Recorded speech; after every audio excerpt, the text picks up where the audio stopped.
Dan Simmons, The Guiding Nose of Ulfänt Banderoz. A writer of considerable power, range, and ambition, an eclectic talent not willing to be restricted to any one genre, Dan Simmons sold his first story to the Twilight Zone magazine in 1982. By the end of that decade, he had become one of the most popular and best-selling authors in both the horror and the science fiction genres, winning, for instance, both the Hugo Award for his epic science fiction novel Hyperion and the Bram Stoker Award for his huge horror novel Carrion Comfort in the same year, 1990. He's gone on to win 2 more Bram Stoker Awards and 2 World Fantasy Awards for Song of Kali and this year's Class Picture.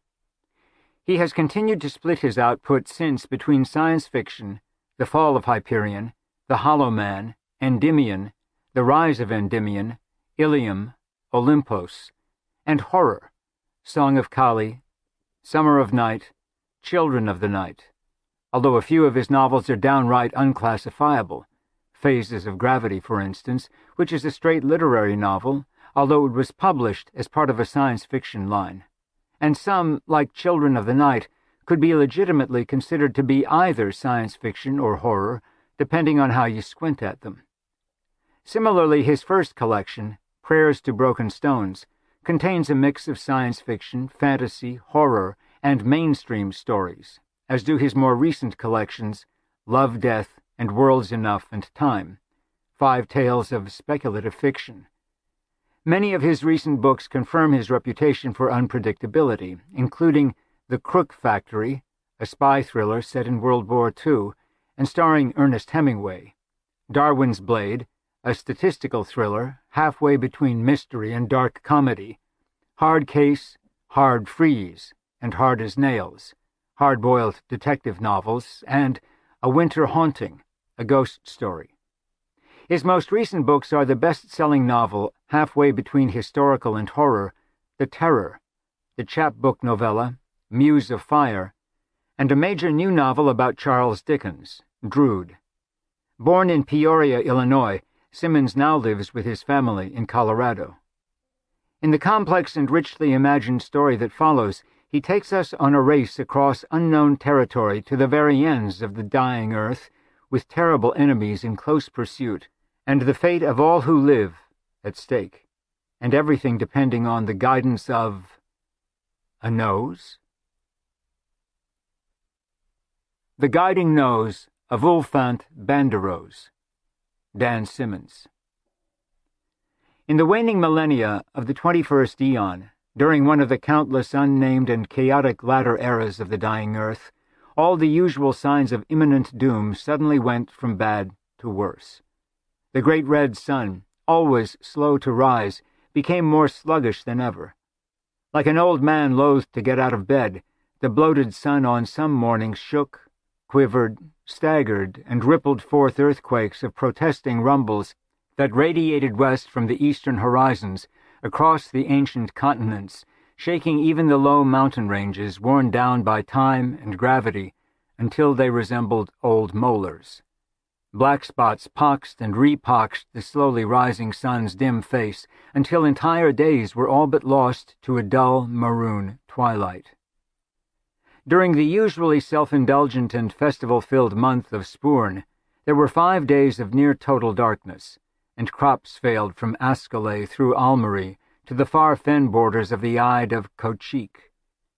River Scaum in Ascalay turned to ice on the morn of Midsummer's Eve, freezing the holy aspirations off thousands who had immersed themselves for the Scaumish rites of multiple erotic connections. What few ancient upright stones and wall slabs that were still standing at the land of the falling wall rattled like bones in a cup and fell, killing countless lazy peasants who had foolishly built their hovels in its lee over the millennia just to save the cost of a fourth wall. In the holy city of Urtzi-Dammith, thousands of pelgrains, arriving in flocks the size of which had never been seen before in the memory of man and non-men, circled for 3 days, and then swooped down, carrying off more than 600 of the most pious pilgrims and befouling the black obelisk with their bone-filled droppings. In the west, the setting sun appeared to pulse larger and closer until the forests of the Great Erm burned. Tidal waves washed away all cities and vestiges of life from the Cape of Sad Remembrance and the ancient market town of Xerxes, only 40 leagues south of the city of Azenomai, disappeared completely one night at 3 minutes after midnight during the height of its crowded summer fair. Some say the town was swallowed whole in a great earthly convulsion. Some say it shifted in an eye blink to one of the unbreathable air worlds of the Dodge star, Achernar. But whichever was the case, the many residents of the metropolis of nearby Azenomai huddled in their homes in fear. And during all these individual tragedies, more than half the surrounding region, once known in better days as the Grand Mothalum, suffered floods, droughts, pestilence, devaluation of the terse, and frequent darknesses. The people, both human and otherwise, reacted as people always have during such hard times in the immemorial history of the dying earth, and earth of the yellow sun before it. They sought out scapegoats to hound and pound and kill. In this case, the heaviest opprobrium fell on magicians, sorcerers, wizards, warlocks, the few witches still suffered to live by the smug male majority, and other practitioners of the thaumaturgical trade. Mobs attacked the magicians' manses and conclaves. The servants of sorcerers were torn limb from limb when they went into town to buy vegetables or wine. To utter a spell in public brought instant pursuit by peasants armed with torches, pitchforks, and charmless swords and pikes, left over from old wars and earlier pogroms. Such a downturn in popularity was nothing new for the weary world's makers of magic, all of whom had managed to exist for many normal human lifetimes and longer. So at first they reacted much as they had in earlier times of persecution. They shielded their manses with spells and walls and moats, replaced their murdered servants with less fragile demons and entities from the overworld and underworld, brought up jarred foods from their vast basement stores and catacombs, while having their servants plant vegetable gardens within their spell-walled grounds, and generally laid low, some laying so low as to become literally invisible. But this time the prejudice did not quickly fade. The sun continued to flicker, vibrate, cause convulsions below, and generally offer almost as many dark days as light. The scores of human species on the dying earth made common cause with the thousands of no longer human sort, the ubiquitous pelgrains and deodans, and prowling herbs and lizard folk, and ghosts, and stone ghouls, and saponids, and necrophages, and visps, and burrowing dolorants, who were merely the tip of this truly terrible non-human ice spike, and that common cause was to kill magicians. When the unpleasant realities of this particular wizard pogrom began to sink in, the various magicians of Almery and Ascalay, and other lands west of the Falling Wall, who had once belonged to the now-defunct Fellowship of the Blue Principles, or its successor organization, the so-called renewed Green and Purple College of Grand Mothalum, reacted in ways consistent with their character. Some fled the dying earth by unbinding the 12-dimensional knots and slipping sideways to Archaron, or Jank, or one of the other coexisting worlds discovered by the old Almoclopilastianak cabal. A few fled backward in time to more felicitous eons. More than a few took their motile manses or self-contained glebe globes and made a run for it, through the galaxy and beyond. Tooch, a recognized elder of the hub, brought along his entire private infinity. A very few of the magicians who were more self-confident or curious or hoping to prosper through others' misfortune, or simply bold, or perhaps merely much more prone to melancholy, took the risk of remaining on the dying earth to see what transpired. Shrew, the diabolist, was more sanguine than most. Perhaps this was due to his age. He was older than any of his fellow thaumaturgs could have surmised, or perhaps it was due to his magical specialty. Most professional binders of demons and devils from the overworld, underworld, foreign stars, and other eons died young and in great pain. Or perhaps it was due to a rumored broken relationship and broken heart, many millennia in his past. Some whispered that Shrew had once loved and bedded and wedded and lost Ialai, she who had been the entity Pandaloom's favorite dancer and the originator of the dance of the 14 silken movements.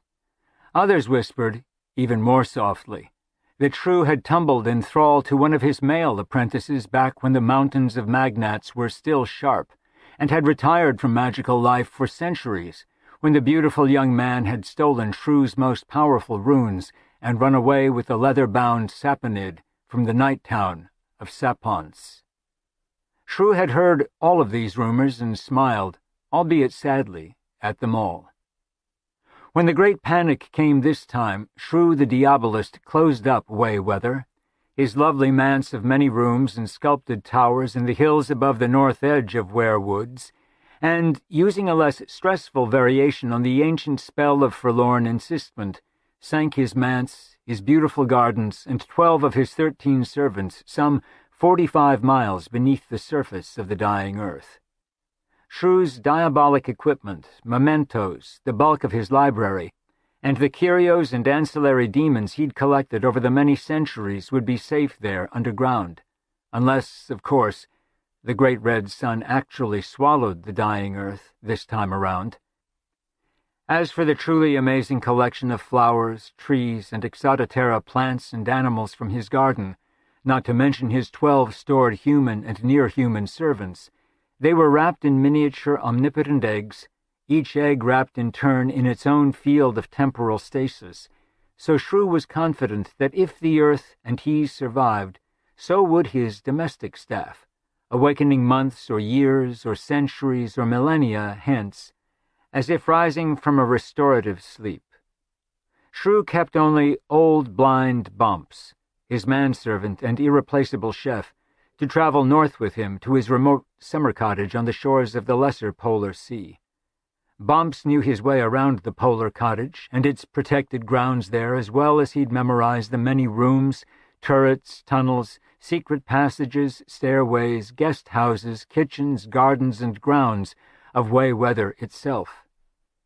As for the scores of minor devils, demons, sandestans, stone ghouls, elementals, archvaults, diehawks, and a few rune ghosts that Shrew kept at his beck and call, all of these, save one, sank below with Wayweather Manse in the modified spell of forlorn insistment. Yet each remained capable of being summoned in an instant by the briefest incantation. The only otherish entity that Shrew the Diabolist took with him to the cottage on the shores of the lesser polar sea was Kerdrick. Kerdrick was an odd hybrid of forces, part mutant Sandestan from the 14th Aeon, part full-formed Diehawk in the order of Undrahadra. Only the greatest arch-magicians in the history of the post-Yellow Sun dying Earth dared to attempt to control a mature Diehawk-Sandestan hybrid. Shrew the Diabolist kept 3 such terrifying creatures in his employ at once. 2 now rested 45 miles beneath the surface of the earth, but Kerdrick jinkered north along with Shrew and old blind Bump, cushioned atop one of the larger rugs from Wayweather's grand hall.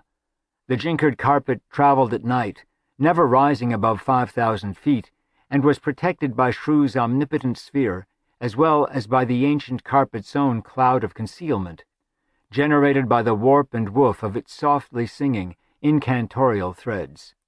It had taken Shrew 35 years to summon Kerdrick, another 69 years to fully bind him, 10 years to teach the monster a language other than its native curses and snarls, and more than twice 100 years to make the half-breed Diehawk superficially civil enough to take his place among Shrew's staff of loyal domestics.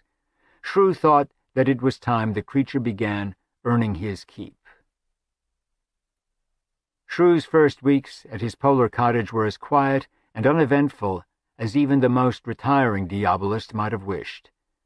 Early each morning, Shrew would rise, exercise his personal combat skills for an hour with a private avatar bound during the days of Ranfitz's war, and then retire to his garden for a long session of meditation.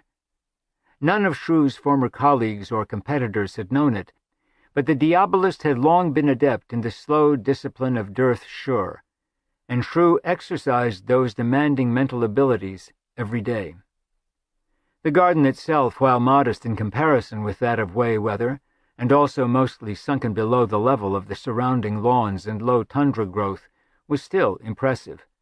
Shrew's tastes ran contrary to most Magi's love of the wildly exotic: feathered parasol trees, silver and blue tantalum foil leaves, air anemone trifoliata, transparent trunks and the like, and tended, as Shrew himself did, toward the more restrained and visually pleasing triaspen, imported from such old worlds as Iperio and Grouge, night-blooming rockwort, and wind-chime sage and self-topiarying kingreen.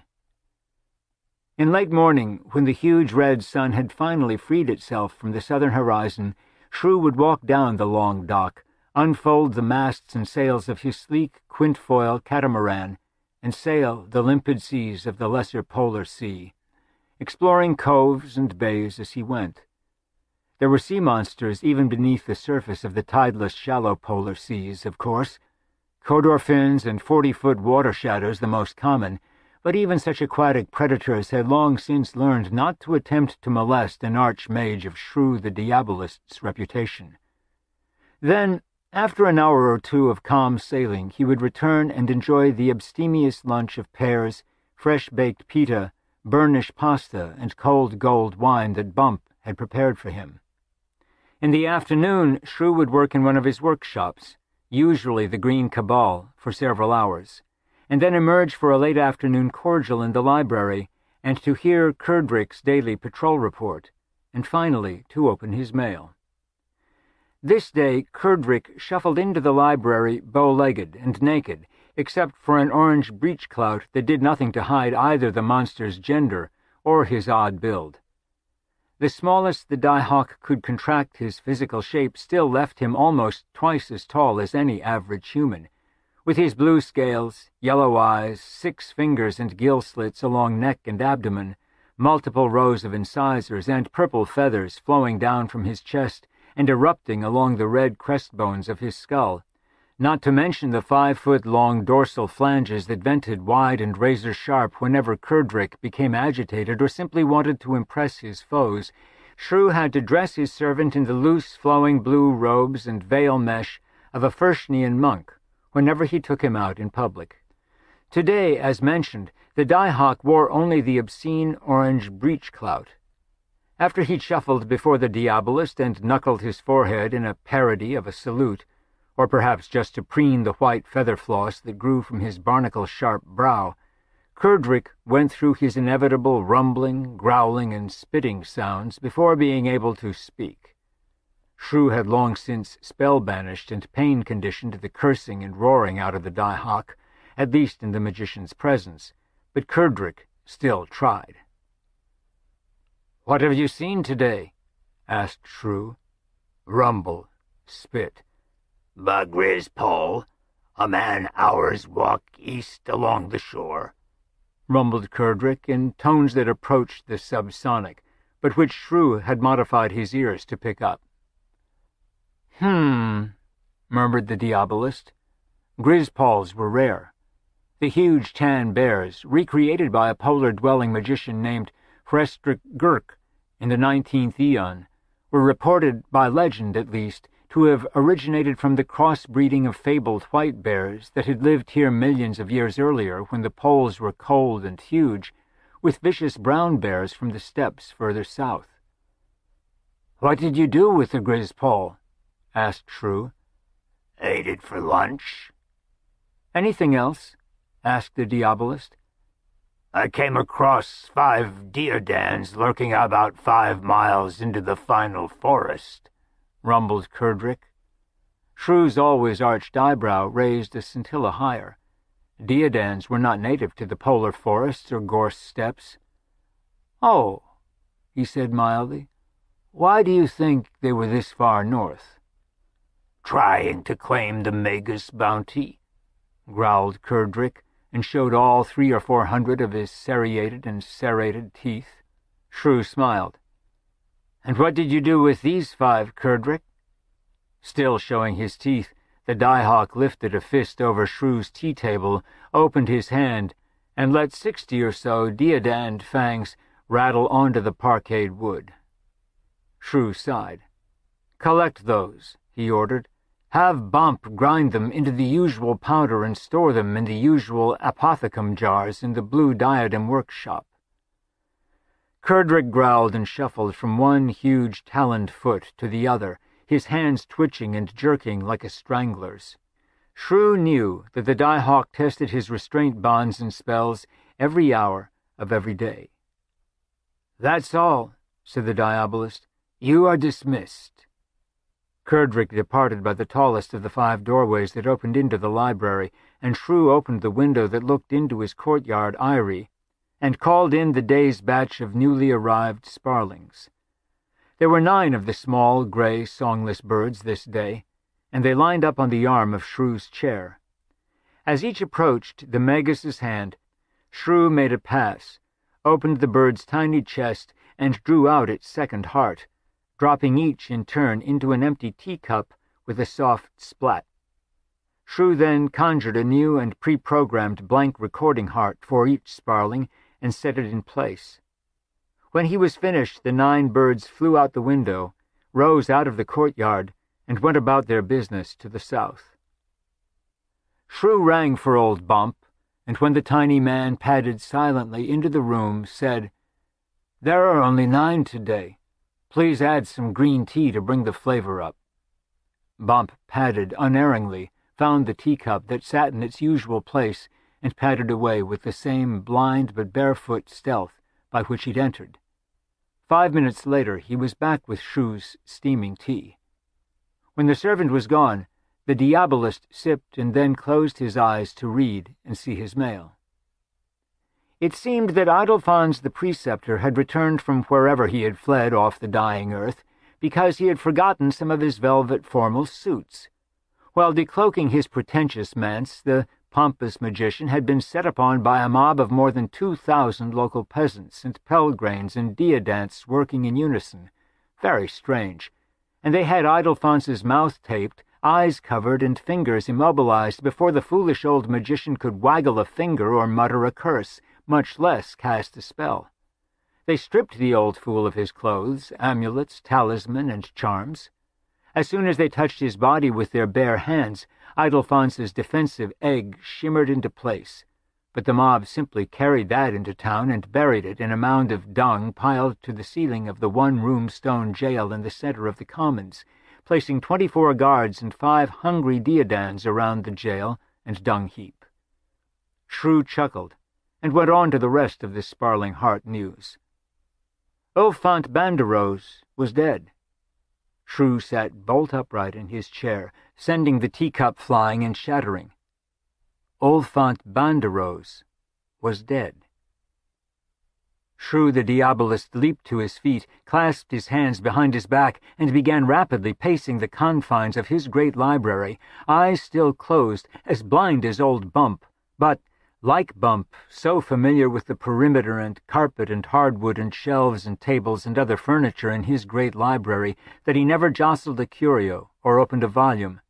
Shrew, whose nature it was never to cease concentrating, was concentrating more fiercely and single-mindedly than he had in some time. Ulfänt Banderoz was dead.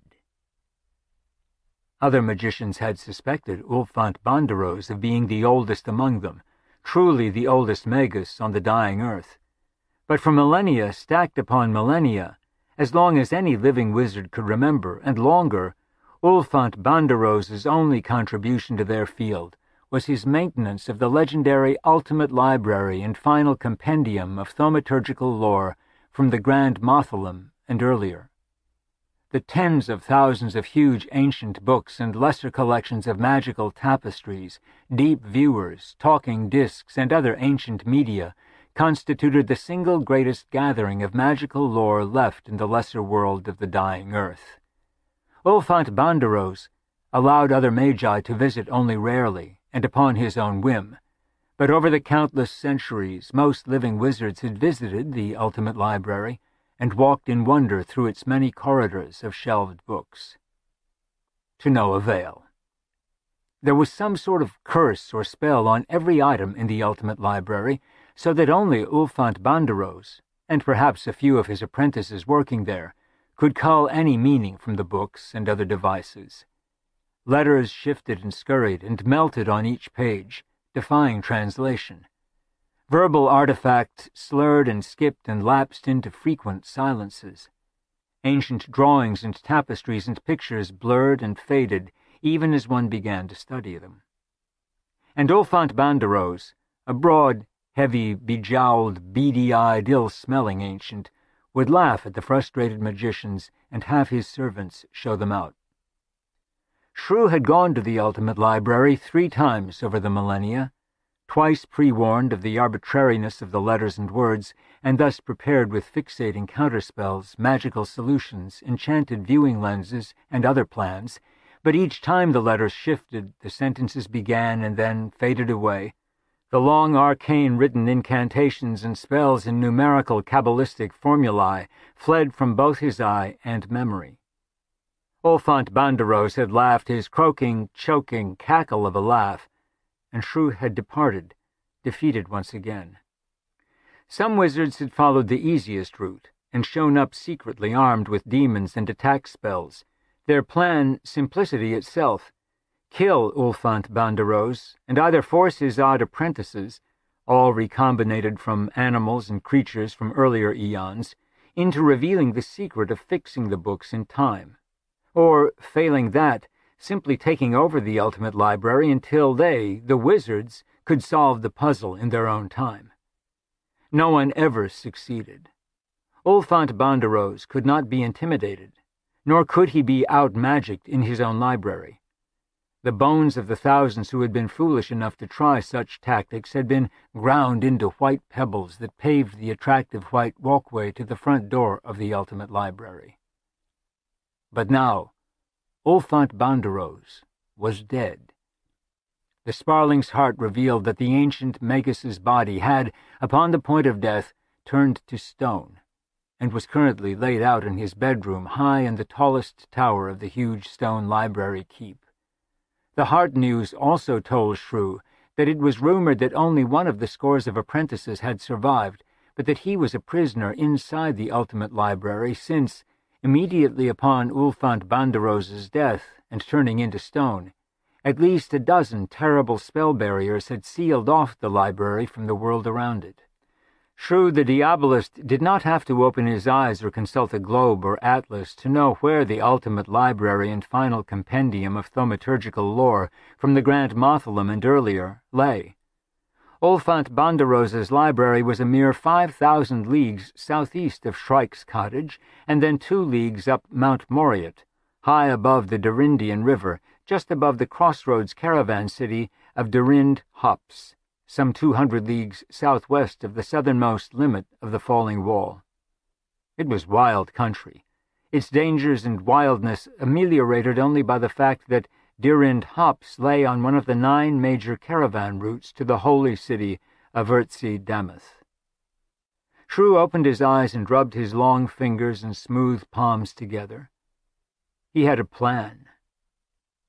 First he called down a gyre from its nest of bones in his eyrie, immobilized the terrible raptor with a magical pass, and prepared a second message heart for it. The message was for Dame Durwi Corim, formerly of the House of Domber, but now war maven of the Scythian Myrmizons. Durwi Corim, Shrew knew, was, with her maven Myrmizons, currently protecting and traveling with just such a caravan of pilgrims headed for Urtzi-Damoth, and a mere 100 leagues north of his destination of Durind Hops. The gyre wriggled and protested as much of the inhibitory spell allowed it to. The Megaraptor's red eyes tried to burn its hatred into Shrew, the Diabolist. Shrew ignored it. He'd been hate-stared by better men and beasts. "Go supersonic," he commanded as he released the gyre and watched it flap out of the courtyard and south on its pre-programmed course. Then Shrew touched the pulsing green gem that called in Kurdrick. The bow-legged Daihawk shuffled and strained out of old habit, but it also listened as Shrew gave his commands. "Go to the pasture and fetch in one of the stronger and smarter Horksbrids. Leonard will do. Then get the larger Wares wagon out of the stable. Harness Leonard, and load a week's food and wine in the back, as well as 8 or 10 of our least valuable rugs from the vault. When you finish with that, come up to fetch my traveling chest. Oh, and carefully pour a full lentra of ossip phlogiston from the vat into a container, and pack it as well." "A lead container?" growled Kerdrick. "Unless you want to be last seen floating north over the lesser polar sea," Shrew said dryly. "And wear your robe. We're going 5,000 leagues south to a place called Dirand Hops, beyond the falling wall." Shrew usually saw no reason in revealing his plans or reasons or anything else to his servants, but he knew that long before he'd first summoned the demon, Kerdrick had spent an unpleasant 1,200 years imprisoned in a cell a mile underground, and still had unpleasant associations with being buried alive. Shrew wanted the creature to prepare himself for the coming voyage. Kerdrick expelled his obligatory snarling and spitting noises and said, "You plan to drive the ware's wagon 5,000 leagues south, Magus Master?" Shrew knew that the Die-Hawk had attempted a drollery. With no roads within 1,500 leagues of the shores of the lesser polar sea, the wagon would not make it through the sedge barrier almost within sight of the cottage. "No," said Shrew, "I'll be using the constantly expanding and contracting tunnel apothegm. We shall ride in the wagon while it rides within the traveling burrow space." Now Kerdrick actively writhed in his effort to break the unbreakable binding spells, his massive brow, flexible snout, and many rows of teeth gnashing and rippling and flexing. Then he subsided. "Master," began the Die-Hawk, "I humbly submit that it would be faster to jinker the large unicorn carpet, roll the wagon onto it, and fly the—" "Silence," said Drew the Diabolist. "This is a bad time for wizards to be arriving anywhere by jinkered anything. Prepare the Horksbrid and wagon. Fetch my trunk. Dress yourself in the dark blue Fürstnian monk robes, and meet me on the lawn in 45 minutes. We depart this very afternoon." The last few leagues rumbling along with the pilgrim's caravan were much more pleasant, even for Shrew, than the hours spent hurtling underground through rock and magma. Kerdrick had been commanded to silence once above ground, but for these last miles and leagues he expressed his dissatisfaction by hissing and belching at every opportunity. In happier days, such a caravan passing through hostile lands, the primary assailants here were windstick wraiths, rock goblins, and human bandits, would have been protected by a minor wizard utilizing his various protective spells in exchange for pay. But since the rise of murderous prejudice against the Magi, the pilgrims to holy shrines, merchants, and other caravanners had to make do with mercenary soldiers. The leader of this band of 18 Myrmizon mercenaries was war-maven Dame Derwy Corim. Derwy Corim and Shrew the Diabolist had known each other for a bilbo tree's age, but the magician's true identity was safe with the woman warrior.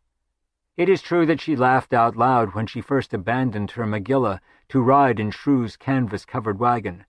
The Diabolist sat at the reins, shrouded in a common merchant's shapeless tan robes, his lined and almost frighteningly saturnine face largely hidden by the shadows, thrown by his soft-crowned, wide and floppy-brimmed green velvet Azenami Guild rug-seller's hat. The two chatted comfortably as Shrew's wood-wheeled wagon rolled along in the rear of a caravan of more than 40 similar wagons, while Kerdrick hawked, spat, and hissed in the rear amongst the carpets, and Derwy Corim's fanged and clawed two-legged Megillah bounded alongside in a state of extreme reptilian agitation at the scent of the Die-Hawk.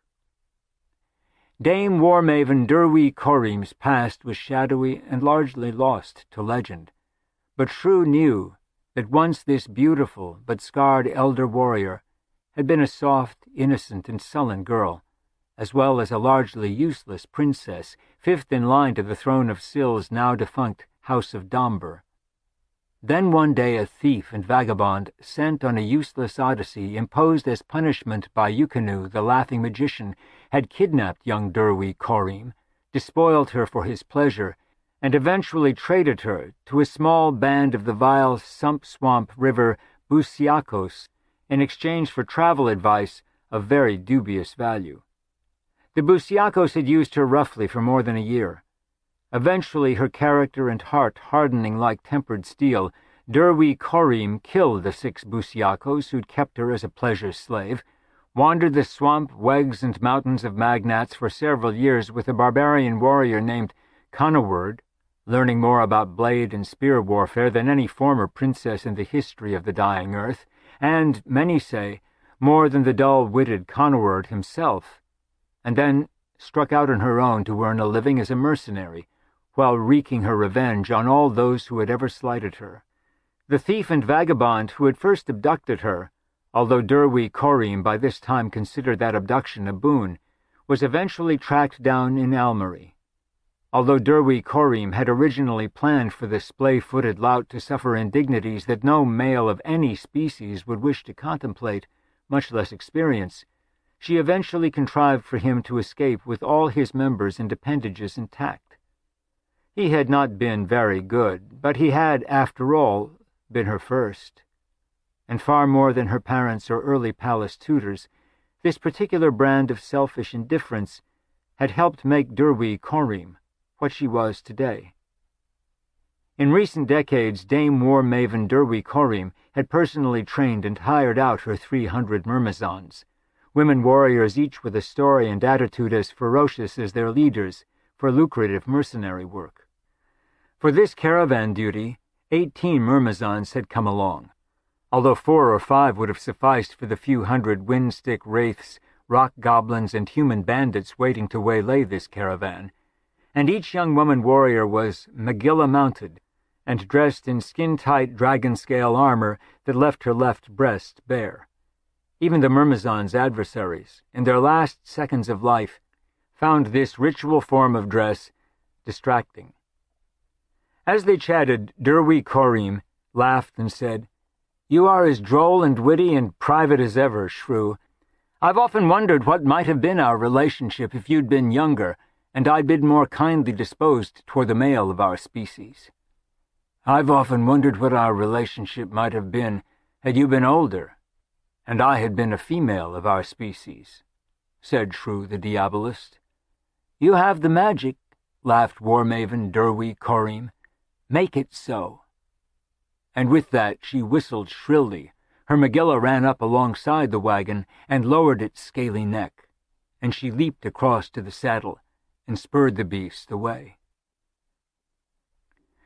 The caravan town of Dirind Hops was overflowing with displaced pilgrims, merchants, and wayfarers. Bandit activity and general mayhem were so rampant in all directions south that even the most pious worshippers bound for Urtzi Damath found themselves halted in Dirind Hops until private armies could clear the roads. There was a huge temporary encampment on the plains just to the northeast of the town, and most of the pilgrims in Shrew's caravan camped there, living in their wagons, and Derwi Korim and her myrmizons set up their own city of tall red tents. Shrew, however, in his guise as rug seller, and because he wanted to get as close as he could to the mountain along the river that had the ultimate library and final compendium at its summit, brought Kerdrick and sought out an inn. All the finer establishments were on the bluffs high above the Dirindian River, where they received cool breezes, offered expansive views, and kept their distance from the many sewers that opened into the Dirindian. But all the finer establishments were full. Shrew finally found a tiny room and tinier cot up under the eaves in the ancient, leaning, ramshackle Inn of the 6 Blue Lanterns, but had to pay an outrageous 20 terces for it. Schmaltz, the one-eyed innkeeper, whose forearms were thicker than Shrew's thighs, nodded at Kerdrick and said, "An extra 12 terces if your monk sleeps on the floor or stands in the room while you sleep." "Followers of the Frisian eye seek only mortification and physical discomfort," said Shrew. "The monk who never sleeps shall be satisfied to take shelter in your barn amidst the dung-heaps and foul-smelling brids and myrmilants." "That'll be 10 terces for use of the barn," growled Schmaltz. After securing Kerdrick in the barn, Shrew went up to his room and set one of his own rugs on the floor. It filled the small space between the bed and the wall, and then laid his own clean sheets and blankets on the dubious cot, burning the old ones in a flameless blue vortex. Then the diabolist went down to the common room to eat his late dinner. Rug merchants of a Zenomai guild never removed their hats in public, so Shrew felt moderately comfortable with his disguise, under the low-hanging velvet brim, silk straps, half veil, and floppy ear coverings. He'd finished only half of his stew and drained just one glass from his flagon of indifferent blue ruin, when a short, balding man slipped into the empty chair opposite him and said, "I beg your pardon for the intrusion, but do I not find myself in the company of Shrew the diabolist?" "You do not," murmured Shrew, touching his merchant's hat with his bony fingers. "Surely you recognize the sign of the Zenomai Guild?" "Ah, yes," said the short, heavy, beady-eyed man, "but I apologize for any effrontery if I add that I also recognize the long, strong features of an archmagus named Shrew. I had the pleasure of seeing the famous diabolist long ago in a thaumaturgical wares fair in Almery." "You are mistaken," said Shrew with an inaudible sigh. "I am Disco Fernshrum, rug seller and calendar tapestry menologist from Septh Shrimunk in Province Wunk in South Ascalay." "My mistake, then," said Fosselm, "but please allow me to explain to the honorable merchant Disco Fernshrum the pressing business that I, Fosselm, would have had with the magician named Shrew. It will, I promise, be worth your while, sir." And Fosselm signaled the serving person, Schmaltz's ample-bosomed young wife, over to order a better flagon of wine. Shrew knew of Fosselm, although the two had never conversed or been introduced. Fosselm lived a life of some obscurity in the forest wastes far north of Port Perduche, living in a modest, for a magus, manse, and pretending to be a most minor magician, all the while terrorizing his entire region, murdering and robbing wayfarers, and slowly building his magical powers through the acquisition of curios and talismans. The man himself looked harmless enough, short, bald, stooped, with a nose like a gyr's hooked beak and tiny, close-set eyes. A fringe of unkempt gray hair straggled down over Fosselm's equally hairy ears. The old magician wore a black velvet suit, shiny and thin with age, and only the rich rings he sported on every finger gave any sense of his wealth and mendacity. "You see," said Fosselm, pouring Shrew a fresh goblet of Schmaltz's best red, "just to the southeast of this weary and smelly little caravan town, upon the summit of Mount Moriat, there lies the ultimate library of—" "What has this to do with me?" interrupted Shrew. He'd gone back to drinking his lesser blue ruin. "Does the library need rugs?" Fosselm showed ancient yellow teeth in a rodent's smile. "You and I are not the first wizards here since Ulfänt Banderoz's death," hissed the little guest-killer. "At least a score have left their carcasses on Mount Moriat's summit, just outside the spell-shield wall the master of the library left behind." Shrew radiated indifference and ate his stew. "Ulfänt Banderoz left a dozen layers of defense," whispered Fosselm. "There is a layer of excruciating breathlessness, another layer of internal conflagration, then an inert layer, but one stocked with starving stone ghouls and vampire necrophages, then a layer of total forgetfulness to the defiler, followed by—" "You mistake me for another," said Shrew. "You mistake my silence and your boorishness for interest." Fosselm flushed, and Shrew saw the hatred in the old magus's eyes, but the killer's expression slid back into a simulacrum of generous friendship. "Surely, Shrew the diabolist, it would be better, and wiser, and safer, for the two of us to pool our resources, mine infinitely more modest than yours, of course, but surely stronger in combination than in separate attempts, as we both try to pass through the 12 defensive layers after the dawn." "Why wait for morning if you are so eager?" asked Shrew. Real fear, flickered across Fosselm's features. "Mount Moriet is renowned for its ghouls, goblins, ghosts, wolves, and albino deodans, even outside of Ulfänt Banderoz's magic defenses, and you can hear the storm pounding upon the inn's shingles even as we—" "I do hear the storm," said Shrew as he rose and signaled for Schmaltz's daughter to clear away his things. He took the last of the blue ruin with him. "It makes me sleepy. I hope to join a caravan headed south in the morning, so I wish you a pleasant night's sleep, Sir Falcum." He left Fosselm smiling and flexing his hands the way Kerdrick was wont to do when he most wanted to strangle his master. Shrew woke at exactly 2 bells in the morning, just as he had hypnotically instructed himself to do, but for a few seconds he was confused by the warmth of another body in bed with him. Then he remembered. Derwy Corriem had been waiting in his tiny room when he'd come upstairs, and watched him coyly from where she lay naked under the covers.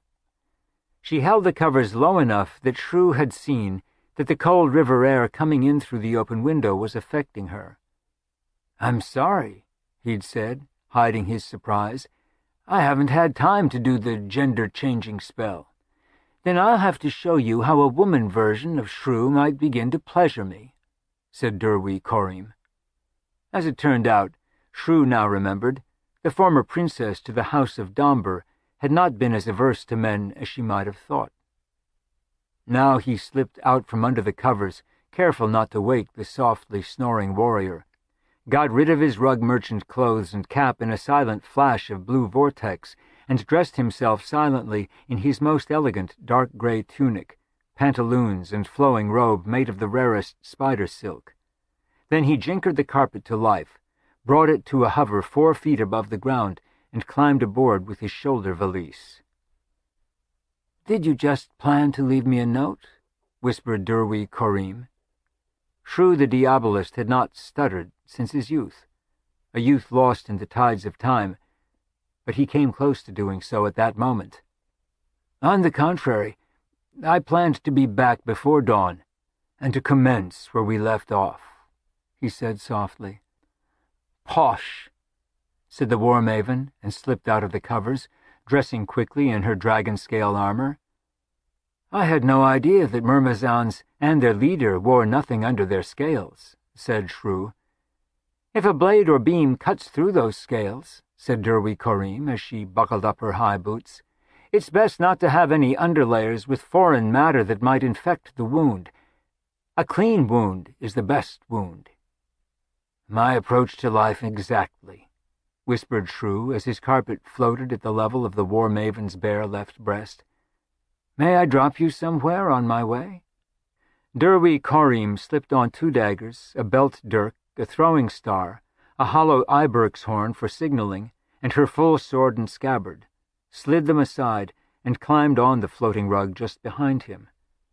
"I'm coming with you." "But I assure you there is no need for—" began Shrew. "There was no need for the 3 hours until we fell asleep," said Derwy Corriem, "but they worked out all right. I'd like to see this so-called Ultimate Library and Final Compendium of Thaumaturgical Lore from the Grand Mothalum and earlier. For that matter, I'd like to meet this Ulfänt Banderoz I've heard so much about over the years." You might find disappointing," said Shrew. "So many men are," said War Maven Derwy Corriem, and put her arms around Shrew's ribs as he tapped flight threads and maneuvered the jinkered carpet forward, out 60 feet above the river, and then up and east toward the dark mass of Mount Moriet. The Ultimate Library had been carved into the very rock of Mount Moriet, but rose from the summit in a series of thick but gleaming towers, gables, bulges, cupolas, and turrets. The keep was blind. That is, the many windows were mere slits, none broader than Derwy Corriem's slender but powerful hand. The layers of protection spells caused the entire structure to gleam milkily, and Shrew thought that countless castles lost to memory must have looked like that in the full moonlight in eons long past. Then Shrew's incipient melancholy grew deeper at the realization that no one else alive he knew would think of anything on the dying Earth in moonlight. The Earth's moon had wandered away into deep space millions of years ago, beyond even the reach of most legend. Most of the night sky above them now was dark, save for a few dim stars, marking the merest hint of where a progression of proud constellations had once burned. Shrew tried to shake away the debilitating melancholy and concentrate on the task ahead, but, as he was also too prone to do, he wondered, not for the first or 10,000th time, what his real motive was in entering the ultimate library and reading Ulfänt Banderoz's books. Knowledge, said part of his mind. Power, whispered a more honest part. Curiosity, argued an equally honest part. Control of the dying Earth, said the deepest and least dissimulating core of the diabolist's weary and melancholy brain. "Are you going to land this rag?" asked Derwi Korim over his shoulder. "Or are we just going to circle 1,000 feet above the Durindian until the sun comes up?" Shrew brought the carpet down to a 3-foot hover and dejinkered it as they stepped off. Kerdrick was waiting just outside the phase fields as ordered. Either he had shed his monk's robe, or the beasties on his way up had clawed and chewed them off in their dying seconds. "Great Krem," whispered the war maven Myrmizon leader, hand going reflexively to her sword. "You choose ugly servants, Shrew." "You should see old blind Bump," said Kerdrick, through his rasp and gargle and growl. "Silence," commanded Shrew. "I have to study Ulfänt Banderoz's layers of defensive fields." Within a moment he knew that the vile Fosselm had been essentially correct. There were a dozen layers to the library's defenses, 8 of them active spells, 4 of them, counting the ghost, physical. As he probed and countered, Shrew felt something like disappointment fill him. Ulfänt Banderoz had been one of the arch-maguses of all magi still living on the dying Earth. But these defenses, while deadly enough to the average magician or would-be barbarian vandal, were easy enough to foil and countermand. Shrew had to spend less than 5 minutes on the first 8, and as for the spellbound circling, and starving, wolves, stone ghouls, and vampire necrophages, Kerdrick put them out of their misery within seconds. They stepped across the massive old drawbridge. The library's moat was more decorative than serviceable, although Shrew saw crocmen swimming in the black water, and were confronted by the equally massive door sporting a surprisingly heavy lock. "Are you going to blast that off?" asked Derwi Korim. "Or would you prefer me to use my blade?" "Neither you nor your blade would survive, I fear," Shrew said softly. "Civilized people use a key." He pulled one from his robes, fit it, clicked it, and opened the heavy door. Answering the Myrmizon's quick, sharply questioning gaze, Shrew added, "I was a guest here long ago and took the liberty of studying the lock then." The inside of the ultimate library was dark and silent, the air dead, as in a room or crypt that had been closed up for centuries rather than weeks. Wary of booby traps, Shrew had Kerdrick emit a soft but bright glow from his chest that illuminated everything for 20 paces in front of the 3 of them. Shrew also allowed the Daihak to lead the way, although always while under the Diabolist's guidance. They moved from room to room, then from floor to floor, up stairways rimed with dust. Here and there on the floor lay what they first took to be stone statues, short, non-human shapes, until finally Shrew said, "These are Ulfänt Banderoz's servants or apprentices. It seems they also turned to stone when he died." On each level of the darkened library, there were racks and shelves and stacks of books, most of the volumes a third to half as tall as Shrew himself. When they had progressed far enough that Shrew was moderately certain that there would be no goblin attack or sudden deadly effulsion of dark forces, he lifted the dusty volume off its shelf and set it down heavily on an ancient, high, and slanted wooden reading table. "I'm interested to read whatever this is," whispered Derwy Corriem. It was hard to speak at normal volume in the echoing spaces. "Be my guest," said Shrew, and opened the large book. He read, or rather looked, over the War Maven's dragon-scaled shoulder. The yellowish light from Kerdrick's chest was more than ample. Derwy Corriem's head snapped back as if she had been slapped. Shrew himself tried to focus, but the sentences and words and very letters shimmered in and out of focus and visibility as if they were written in quicksilver. "Ah!" cried the woman warrior. "That gives me a blinding headache, just trying to bring a word into focus."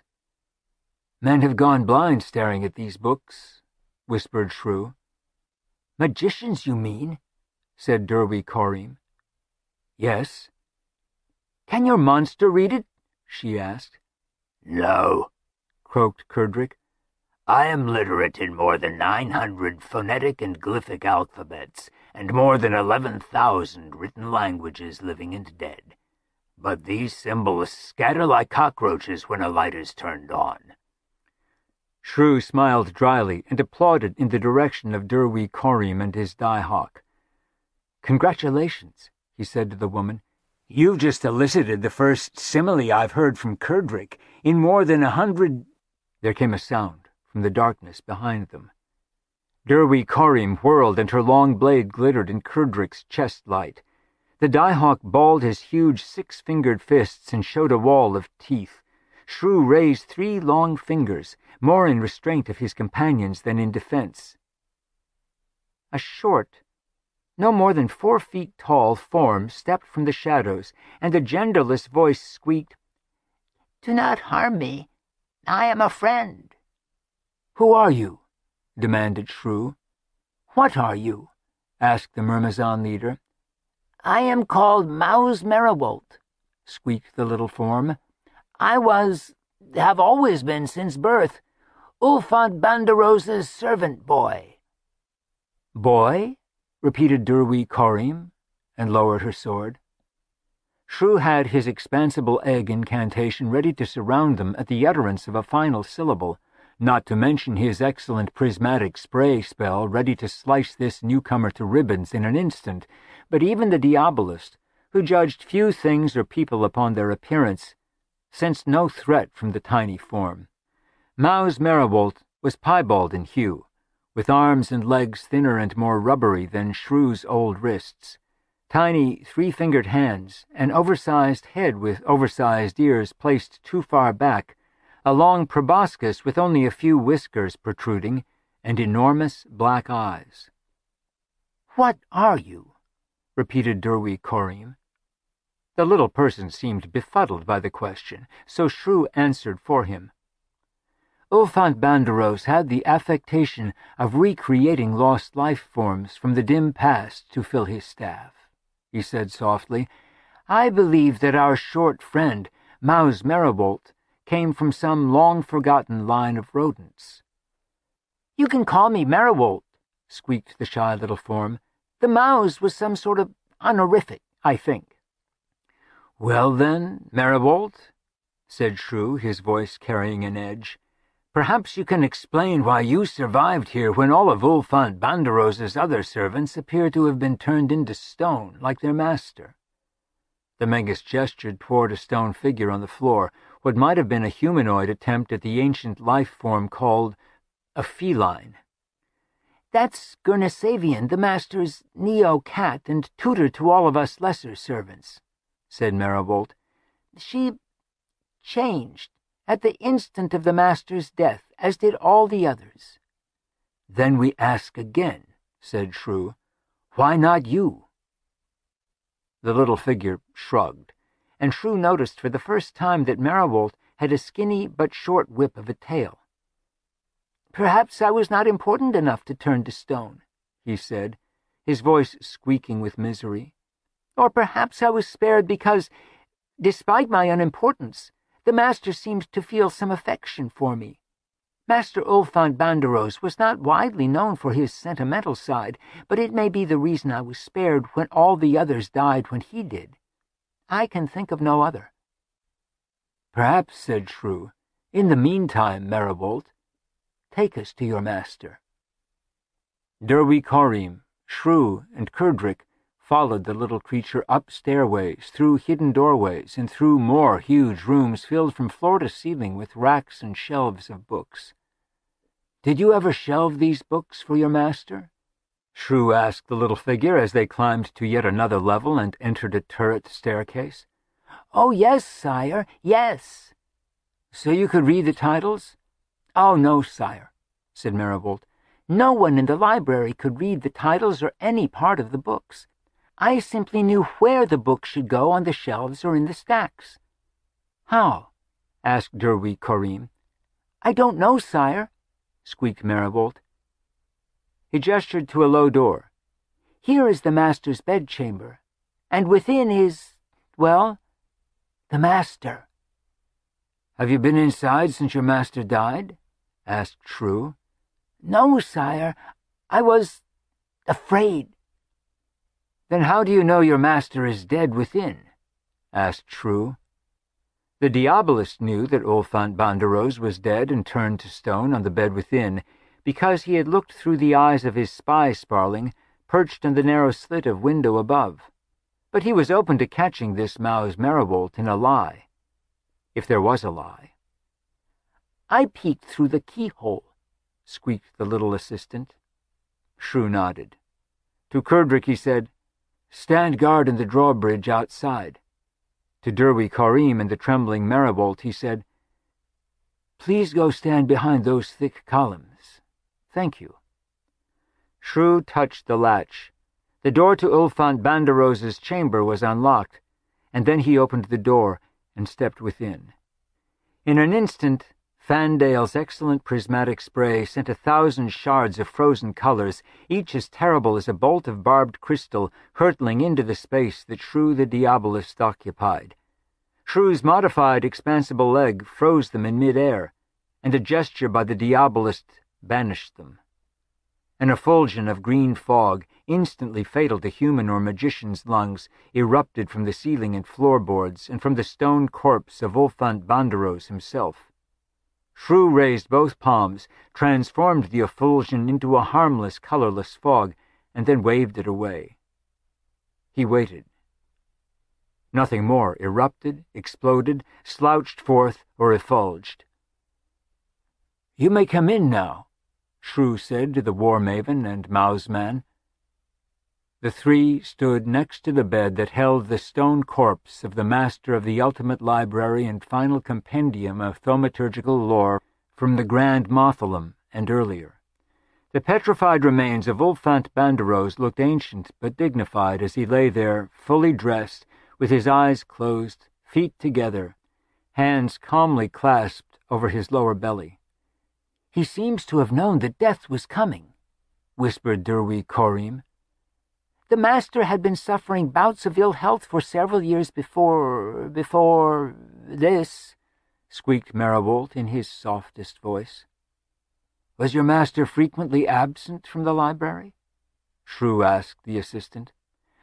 "For a week of every month for as long as I can remember, and I have been the master's faithful assistant for many centuries," piped the Mouse Man.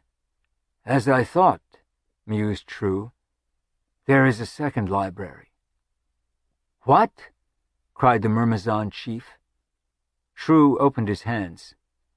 "Actually, it is the same library, my dear, but phase-displaced in space, by many hundreds or thousands of miles and leagues, no doubt, and in time by at least a few fractions of a second. This is why the books cannot be read here." "But they can be read in the other library?" asked Derwy Corriem. "No," smiled Shrew, "but in the other library there must be the means to bring the two libraries back in phase." He turned to Marigold. "Did you have a twin, by any chance?"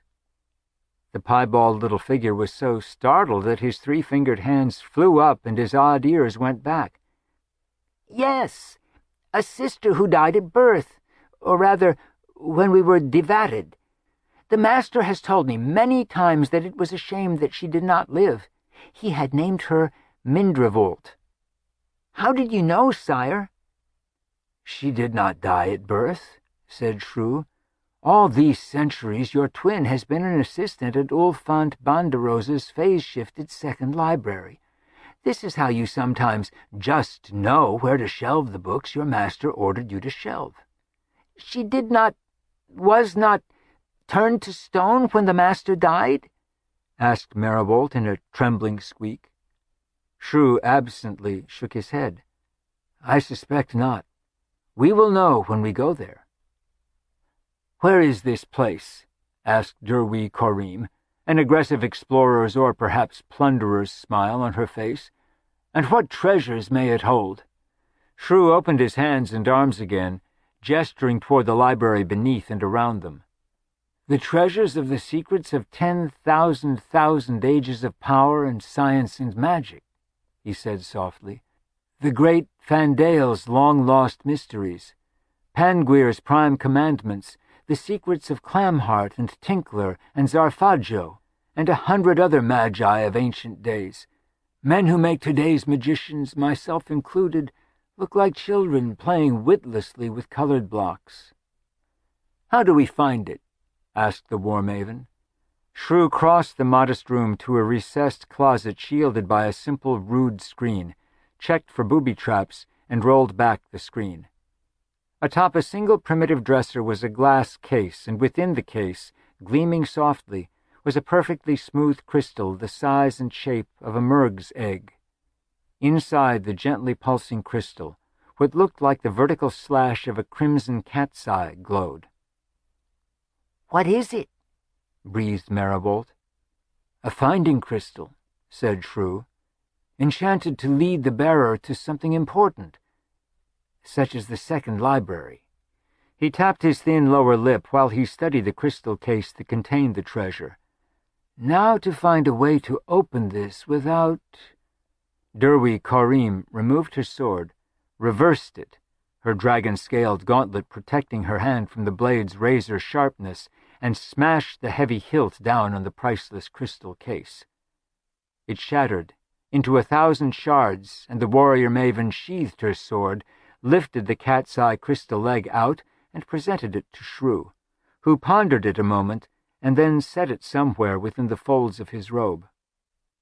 "We must begin our odyssey at once," cried Dame War Maven Derwi Korim. "Activate your jinker, or jinker your carpet, or wake up your rug, or whatever the hell you must do. Treasures and booty await." "I think that we should—" began Shrew, but was interrupted by Kerdrick, flicking back into existence next to them. "We have company," rumbled the Daihawk, "and one of them is a red." The first pre-dawn light was lighting the crags and scrag trees around the summit and library keep. Fosselm was there with his small army, 11 Pelgranes, each larger than any Shrew had ever seen, each saddled as if to carry a man or demon, and then a tall, blond, handsome male human apprentice, also dressed in black, and the 9 demons themselves. These last were the huge surprise to Shrew. Not that the foul little magician would show up with demons in tow, that was a given, but that he could muster these terrible entities. Arrayed behind the apprentice and Fosselm, who was still dressed in black, the rings on his fingers glowing from more than reflected morning twilight, were 9 elementals, 3 yellows, to be expected, 3 greens, very impressive for any magus from the 21st eon, 2 purples, rather astounding and not a small bit terrifying, and a red. The presence of the red, Shrew knew, changed everything. How has this little homunculus ever managed to summon and bind a red, or survive the process? Wondered the diabolist. Aloud he said, "Welcome, Fosselm. I came for our dawn meeting as you requested." The thief magus grimaced a smile. "Oh yes, rug merchant? If the best you can do is that simpering Daihawk, then perhaps you truly are only a carpet peddler." Shrew shrugged. He could feel Derwi Korim's poised readiness next to him, but the Myrmazon leader had little chance even with a yellow, none with a green or purple, and less than none with Fosselm and his apprentice, and much less with the red. Kerdrick's attention was focused, through and across 12 dimensions of perception, totally on the red. Shrew could feel the die-hawk strain against a century's worth of invisible bindings like a wolf on a leash. Kerdrick's sublimated snarls were not on any frequency that human ears could hear, but both the two purples and the single terrible red were showing row upon row of what would be called fangs on lesser entities as they heard Kerdrick's challenge. "I've already had my insects peer in at the rock that used to be Ulfänt Banderoz," continued Fosselm. "Since I already have an adequate paperweight for the desk in my study, I have no use for the dead librarian. But I do want his— Ho! Who is this rat that's joined your ranks, Diabolist?" Marewalt had been cowering behind Durwi Korim, but now poked his long snout and wide eyes around her armored hip.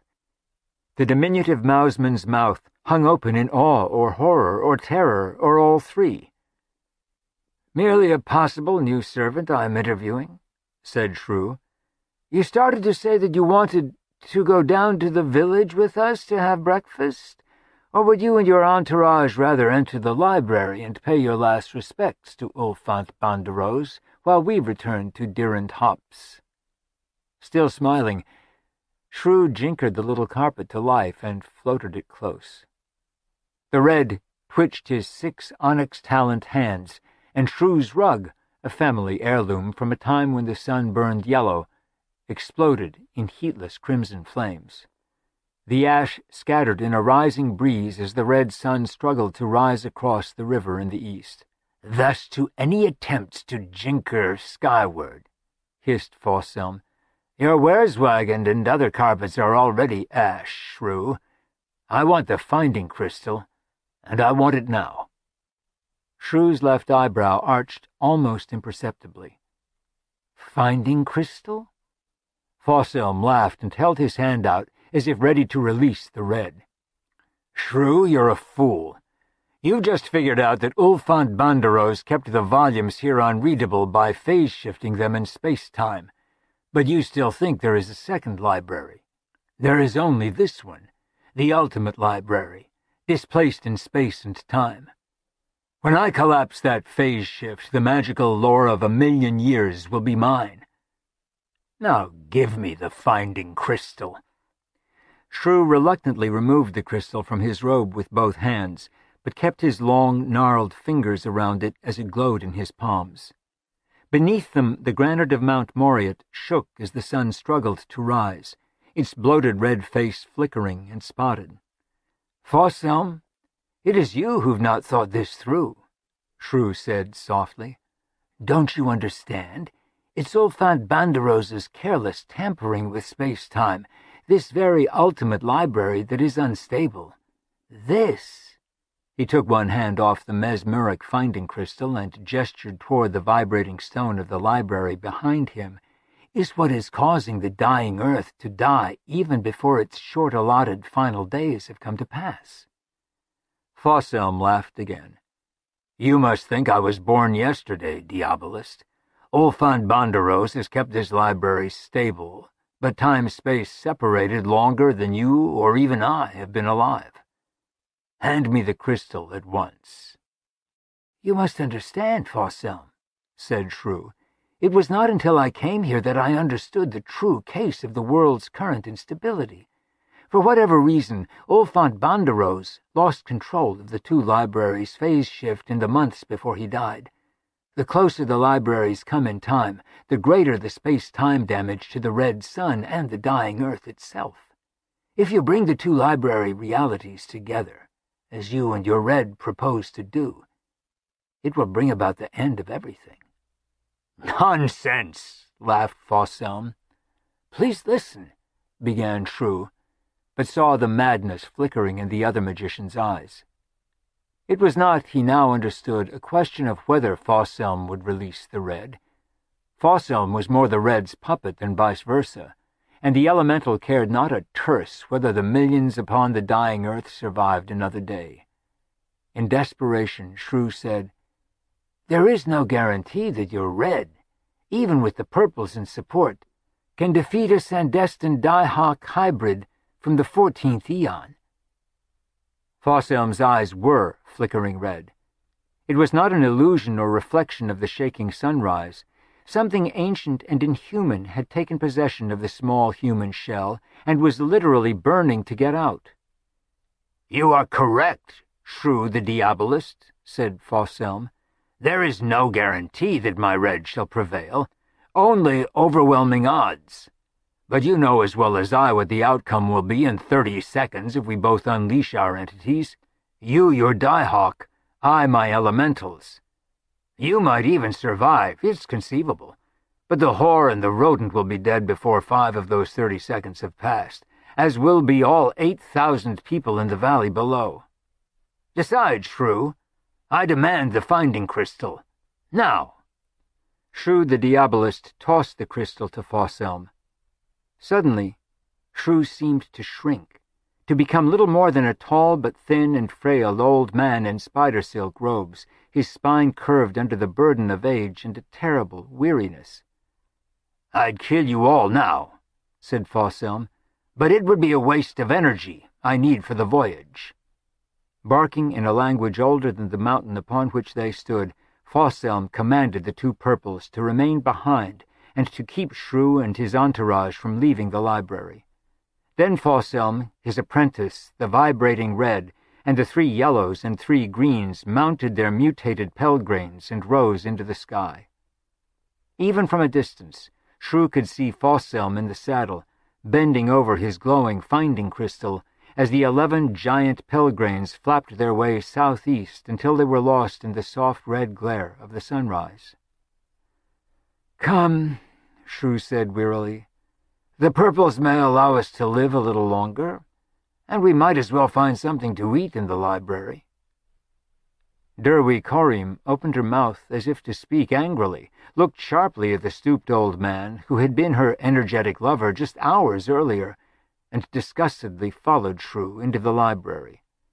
Maus Meribolt, and then Kerdrick, the Die-Hawk moving reluctantly and jerkily and not under his own volition, followed. The demon's multidimensional gaze never left the 2 purples. Once inside, Shrew's demeanor changed completely. The Magus loped through the library stacks and bounded upstairs as if he were a boy. Meribolt's black bare feet slapped on stone, and Derwi Korim had to run to keep up, her right hand holding her scabbard and Iberk's horn in place to keep them from clanking. "Did you think of something?" she called to Shrew as the Diabolist burst into Ulfänt Banderoz's death chamber again. Derwi Korim was panting only slightly from the exertion, but she noticed with some small vexation that Shrew was not breathing heavily at all.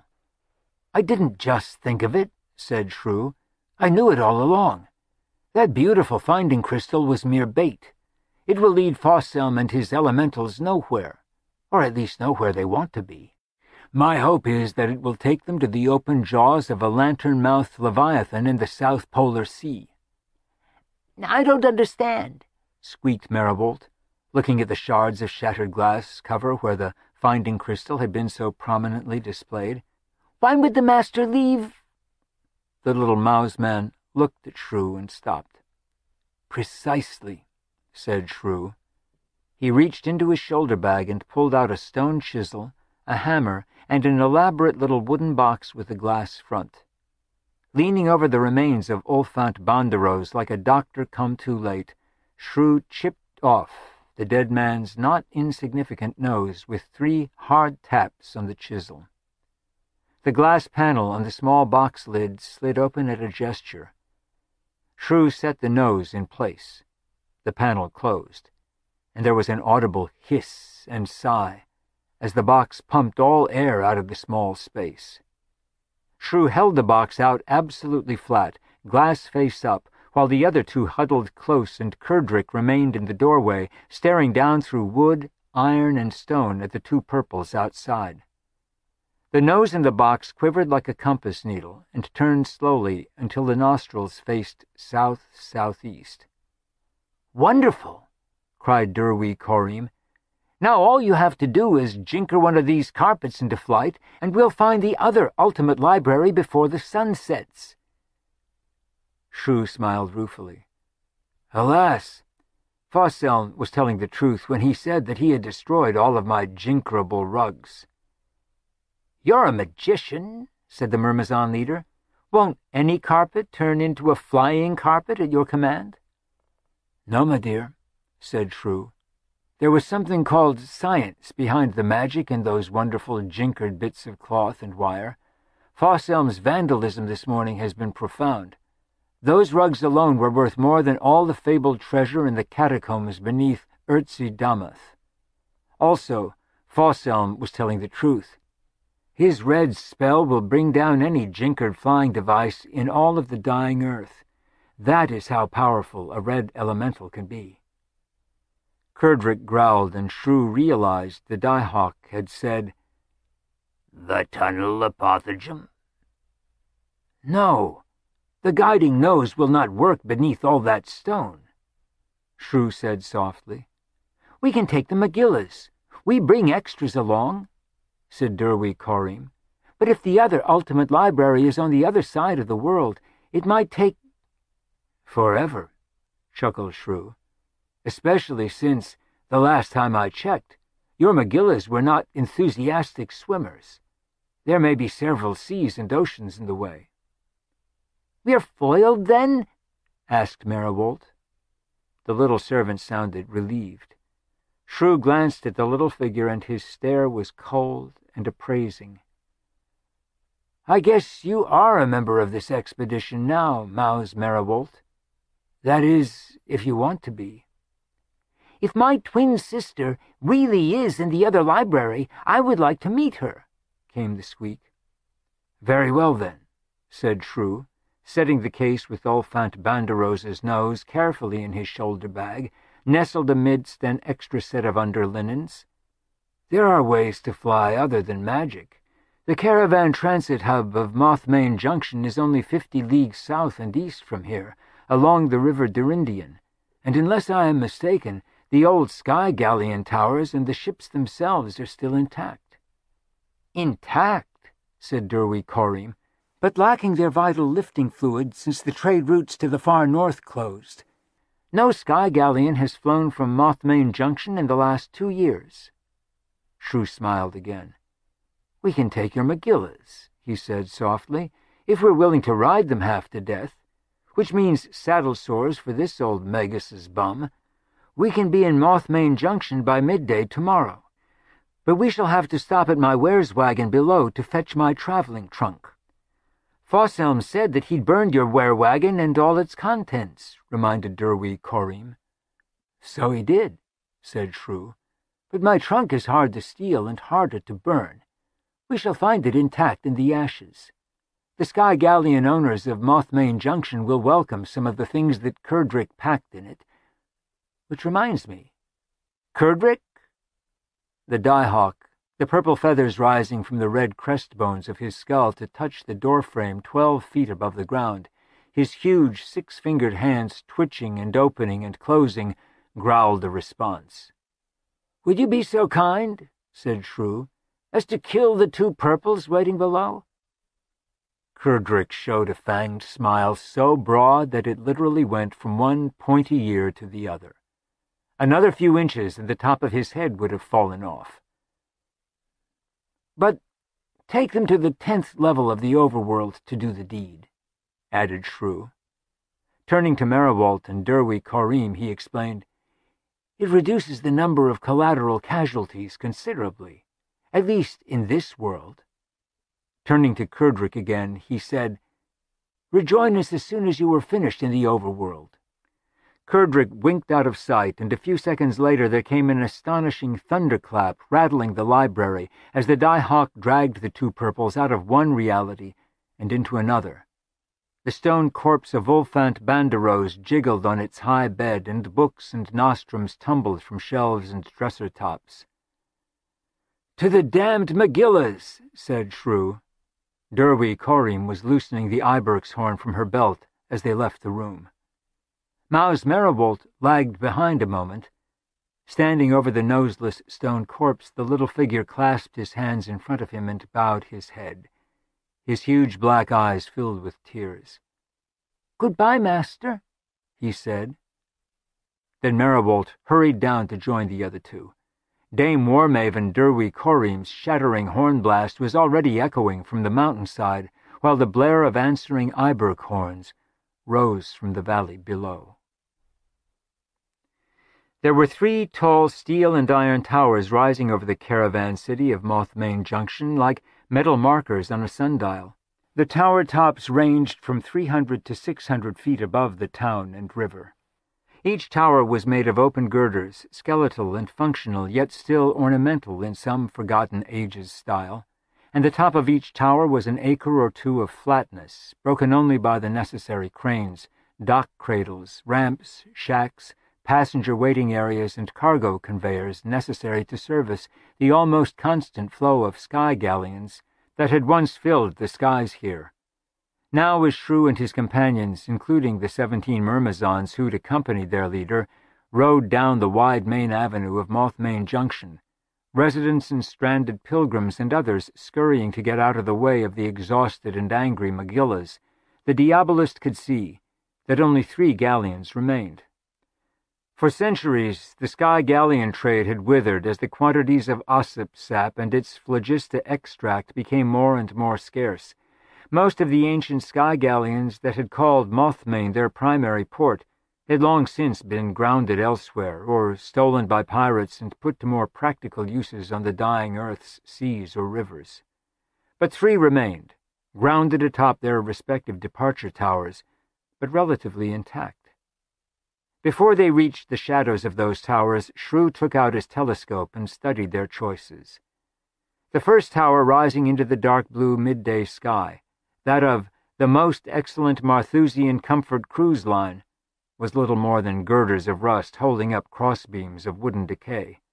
The outside stairway had collapsed, and the broad-buckled elevator had long since plummeted to the bottom of its shaft.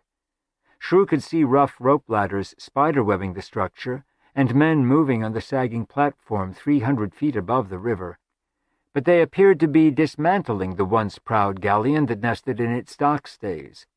The ship's masts were minus their sails, and most of the deck structures, and some of the hull, had already been stripped of the priceless ironwood.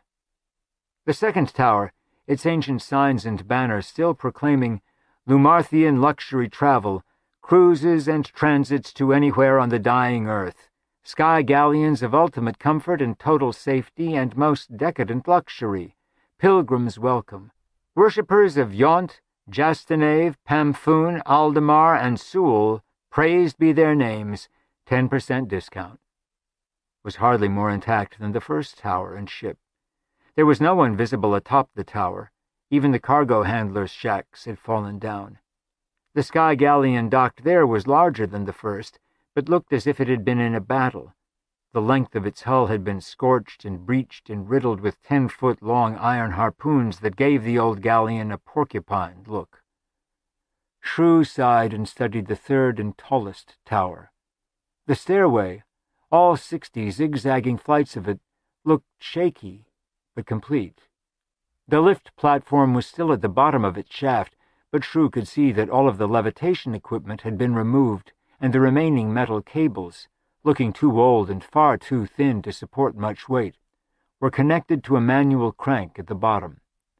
The banner here was more modest. Shiolko and Sons, Sky Galleon Transit to Flogus Valley, Baumergarth, and the Cape of Sad Remembrance, ossip supplies permitting. Well, thought Shrew, no one would be paying to fly to the Cape of Sad Remembrance after the recent tsunamis. He focused his glass on the flat top of the tower. There were tents and people there, scores of both, which was both reassuring and dismaying. Whoever these potential passengers were, it looked as if they had been waiting a long time. Laundry hung from ropes tied between old tents. The sky galleon, however, looked more promising. Nestled in its tall cradle stays, this ship, smaller than the other two, looked not only intact, but ready to fly. The square-rigged sails were tidily shrouded along spars on the foremast and mainmast, while lateen-rigged canvas was tied up along the two aftermasts. A bold red pennant flew from the foremast some 60 or 70 feet above the galleon's deck, and Shrew could make out brightly painted gun ports, although they were closed, so he could not tell if there were any actual guns or hurlers behind them. At the bottom of the cradle, sunlight glinted on the great ovals and squares of crystalex, set in as windows along the bottom of the hull. Young men, Shiolko's sons was Shrew's wild guess, were busy running up ramps and clambering expertly through the masts, lines, and stays. "Come," said Shrew, spurring his panting and sulky Megillah. "We have our galleon of choice." "I'm not climbing 60 flights of rusting, rotting stairs," said Derwy Korim. "Of course not," said Shrew.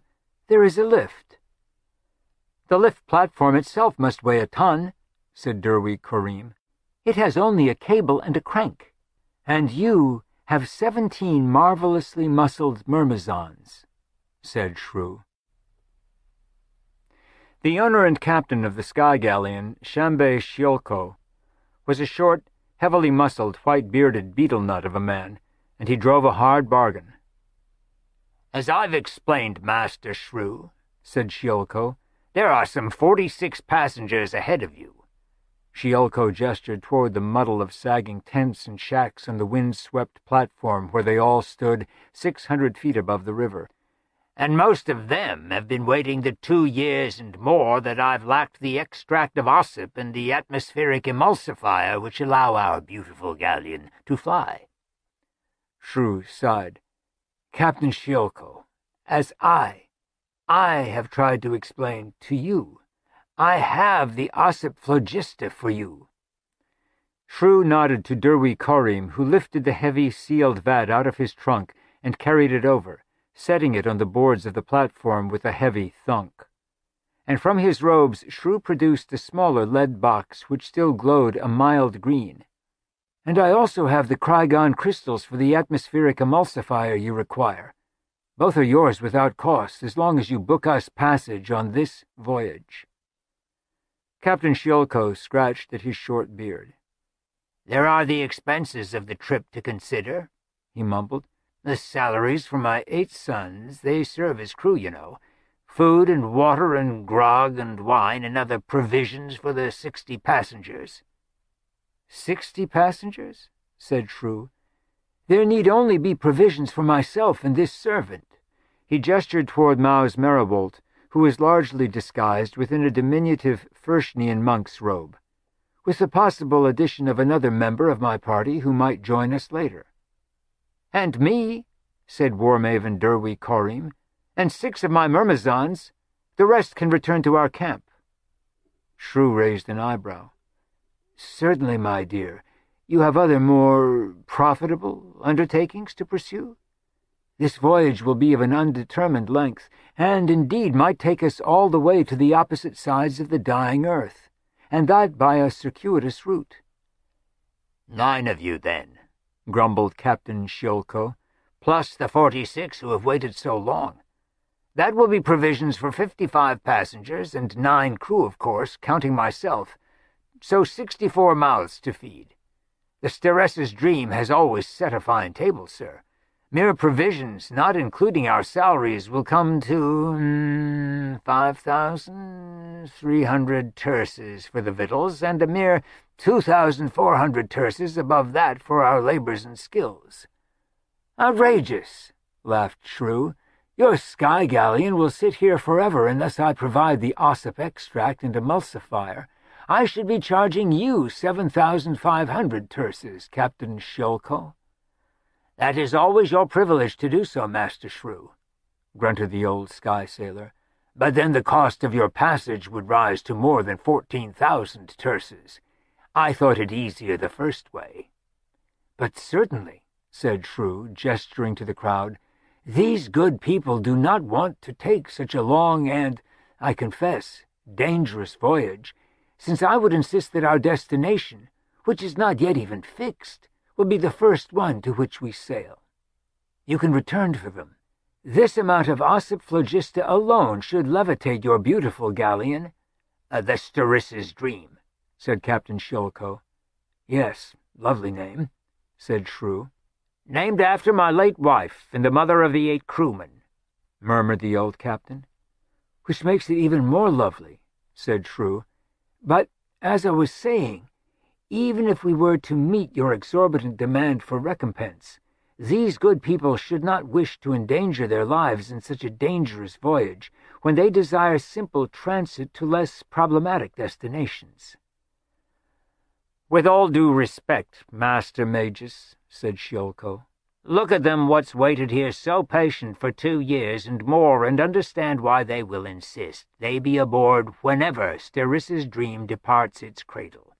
The 3 there, in blue finery, that is Reverend Seprix and his 2 wives, and they booked passage on our fine galleon for their honeymoon cruise, and that was 26 months ago, sir. The Reverend's religion forbids him to consummate the happy trio's marriage vows until they are officially on their honeymoon, you see. So they have waited these 2 years and more in that leaking old burlap tent you see over near the comfort shack." Shrew made an indecipherable noise in his throat. "And the 7 persons there in working brown," continued Shilko, "they be the brothers Vromarak, who wish nothing more than to bring the ashes of their dead father home to their ancestral sod hut on the steppes of Schwang in the distant East Pompadoros, so they can return to the Mothmane and resume work at the stone quarry." "But the East Pompadoros almost certainly will not be on our way," said Shrew. "Aye, master," said Shilko. "But as you say, if you won't be wanting transport back to here, we can drop the brothers on their way, and only for an additional 800 terces from each of them for my inconvenience. And that tall fellow there, that is Archdocent Tway from Cosmopolis University. He's been waiting 19 months now in that cardboard shack you see there, and he cannot complete his thesis on the effect of antique effectuations on working glass gloam mine gnomes unless he visits the city of fallen pylons across the Melantine Gulf. I will charge him only a modest surcharge of 1,500 terces for that detour. And then, near the back of that group of orphans, there is Sister Yonala, formerly of Mglunt, who must—" "Enough!" cried Shrew, throwing up his hands. "We shall have your 7,500 terces and your ossip and your emulsifier, and you may load the paying menagerie as well. How long until we can sail?"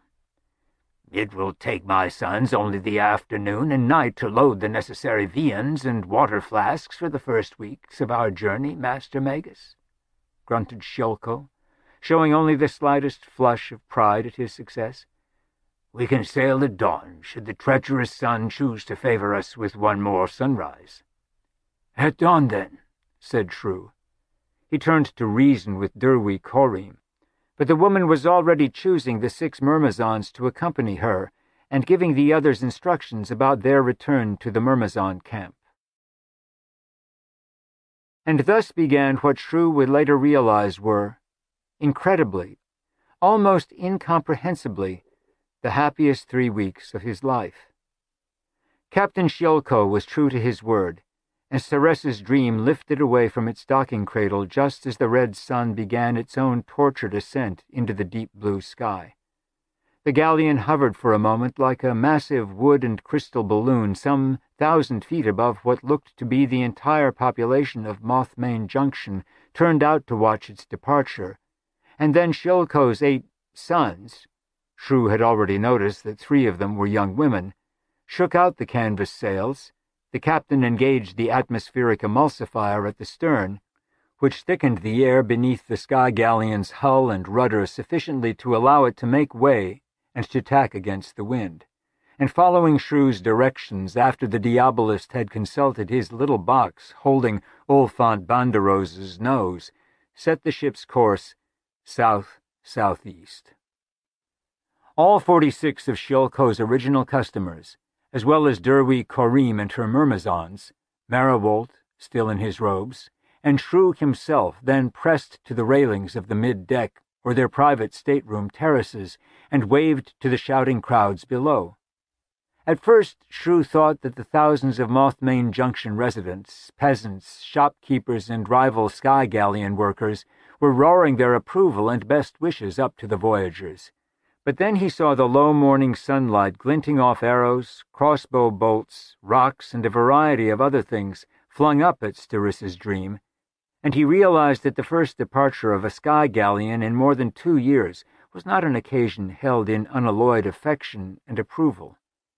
But in a few moments the galleon had gained several thousand feet in altitude, and, after first following the river Dorindian south for a few leagues, banked off southwest above the wooded Cumelzian hills, and left Mothmain Junction and its muted roars far behind. For the next several days, and then weeks, Shrew's and the ship's routine blended into one. At sunrise each morning, the Diabolist would rise from his place in the double hammock he shared in the comfortable suite with Derwi Korim, and, even before meditating according to the slow discipline of Shur, Shrew would scramble up the man-ropes to the Gyre's nest near the top of the mainmast, and there use Ulfänt Banderoz's guiding nose to take a new course reading. That course would be checked via the nosebox several times during the day. Captain Shilko was a master at making the slightest adjustments, and for the final time, by the light of the binnacle, when one of Shilko's male or female sons was at the wheel, just at midnight. Steris's dream itself was one of those rarest of Evas in the later eons of the dying Earth, a machine with complicated machinery inside of it. And on the first day of the voyage, Captain Shilko proudly showed off his beautiful ship to Shrew, Derwi Korim, and robed Meriwold, and many of the other interested passengers and pilgrims. Shrew immediately then understood that the tiny crew of 8 sons could manage such a complicated craft not due to the usual reason, magic, but because the huge Sky Galleon was largely automated. Controls on the quarterdeck at the rear of the ship, which was Shilko's private preserve unless the captain specifically invited a passenger to come up, or other controls down in the aft engine and steering compartment, helped reef and furl the sails, shift and shorten the countless ropes and lines, move ballast as needed, and even calculate wind and drag and mass so as best to move the Ossip Phlogiston through the maze of pipes that honeycombed the hull, masts, spars, and sails themselves. The emulsifier machine so fascinated Shrew with its magicless glows and throbs and safety devices and arcane gauges and bone-felt, spell-less vibrations that often, when he could not sleep, he came down to the engine and steering compartment to watch it all work. The Sky Galleons had been built for passenger comfort, and even those paying the fewest terces found themselves in comfortable surroundings. For Shrew and the other high-paying passengers, it was sheer luxury. The Diabolist's and Derwi Korim's stateroom at the 3rd level near the stern had a wall of crystal windows that looked out and down. Their double-sized hammock rocked softly and securely in even the worst night storms. After Shrew had checked their course and done his discipline rites in the morning, he would wake his warrior roommate, and the two would shower together in their own private bath. Then they would step out onto their private balcony to breathe the cool morning air, and would go forward along the central corridor to the passenger dining area near the bow, where there were crystal windows looking ahead and underfoot. The sense of vertigo in these glass-bottomed lower rooms faded with familiarity. On the 5th day, the Steris's dream passed east out of known territory. Even Captain Shilko admitted that he was excited to learn what lay ahead of them. Over wine with Shrew and Derwi Korim late that night, the captain explained that although his Sky Galleon was built as a world traveler, Shilko's wife, Steressa, while she lived, so worried about dangers to her husband and children that, in his love and deference to her, the captain had stowed away his impatience to see the farthest lands and satisfied himself with transmitting passengers to known and relatively safe destinations such as Flogus Valley, Baumergarth, the former cities on the Cape of Sad Remembrance, and towns and ports in between. Now, said the captain, he and his sons and the brave passengers in the fine ship that Steresa had loved and feared so much were outward bound on the sort of voyage for which Steresa's dream had been designed and built centuries before Shiolko or his late wife had been born. After the first week, Shrew had become impatient, eager to rush to the second ultimate library, sure that Kurdrick had been bested and eviscerated somewhere in the overworld, and that even now the purples were returning to Fosselm's evil band, and he'd urged Captain Shiolko to take the galleon high up into what was left of the dying Earth's jet stream, up where the wind howled and threatened to tear the white sails to ribbons, where ice accumulated on the spars and masts and ropes, and where the passengers had to retreat, wrapped in furs and blankets, to sealed compartments to let the ship pressurize their rooms with icy air. But he'd seen the folly in this even before Derwy Corriem said softly to him, "Can Fosselm's false finding crystal lead him to the other library?" "No," said Shrew, "but sooner or later he, or more likely the Red, will understand that they've been tricked, and then they'll come seeking us." "Would you rather they find us frozen and blue from lack of breath?" said the warrior maven. Shrew had shaken his head then, apologized to the captain and passengers for his haste, and allowed Shiolko to bring the Steresa's dream down, in a slow, dreamlike descent, to her lower, warmer altitudes and more leisurely, breeze-driven pace. During the second week of their voyage, there were some memorable moments for Shrew the Diabolist. For a full day, Steresa's dream wove slowly between massive stratocumulus clouds that rose 9 leagues and more before anviling out high in the stratosphere. When the sky galleon had to go through one of these cloud giants, the ship's lanterns came on automatically. One of Shiolko's sons activated a mournful foghorn on the bow, and moisture dripped from the spars and rigging. For 2 days they flew above a massive forest fire that had already devoured millions of hectares of ancient woodland. Steresa's dream bucked and rolled to the violent thermal updrafts. The smoke became so heavy that Shiolko took the ship as high as she could go without incurring icing, and still Shrew and the passengers had to wear scarves over their noses and mouths when they went on deck. That night, the 54 passengers, including Derwy Corriem's Myrmizons and Mao's Mywolt, who no longer bothered wearing the monk's robes, dined in awed silence, staring down through the dining room's crystal hull floor as the inferno raged and roared less than a mile below them. As they neared a coastline, the sky galleon flew low over the last stages of a war, where a besieging army was attacking an iron-walled fortress city. Several of the ancient, rusted walls had already been breached, and reptile-mounted cavalry and armored infantry were pouring in like ants, while the defenders blocked streets and plazas in a last desperate stand. Derwy Corriem's experienced eye announced that there were more than 100,000 besiegers set against fewer than 10,000 defenders of the doomed city. "I wish they could have hired my 300 and me," Derwy Corriem said softly as the galleon passed above the carnage and burning port and floated southeast out to sea. "Why?" said Shrew. "You would certainly be doomed. No 300 warriors in the history of the earth could save that city." The war maven smiled. "Ah, but the glory, Shrew, the glory! My Myrmizons would have extended the fight for weeks, perhaps months, and our war prowess and glory would be sung until the red sun goes dark." Shrew nodded, even though he did not understand at all, and touched her arm and said, "But that could be mere weeks or days from now, my friend. At any rate, I am glad you and your 300 are not down there." The Steresa's dream sailed due east across the green, shallow sea, and then they were above what both Captain Shiolko and Shrew believed was the legendary equatorial archipelago.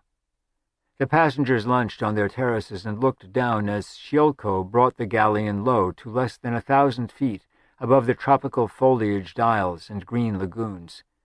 The islands themselves seemed uninhabited, but the inter-island waterways, bays, and countless lagoons were filled with hundreds upon hundreds of elaborate houseboats, some almost as large as the sky galleon, and all a mass of Baroque wood designs, bright brass festoons, crenellated towers and arching cabins, and each carrying more flags, banners, and colorful silks than the last.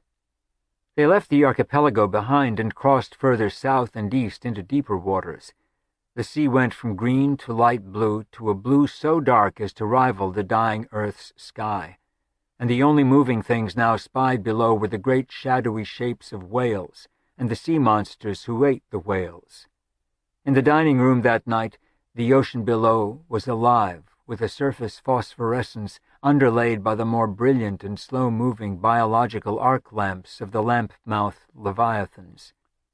Realizing that one of those beasts could swallow the Staressa's dream whole, Shrew was as relieved as the other passengers when Captain Shiolko took the galley in hire to find more favorable winds.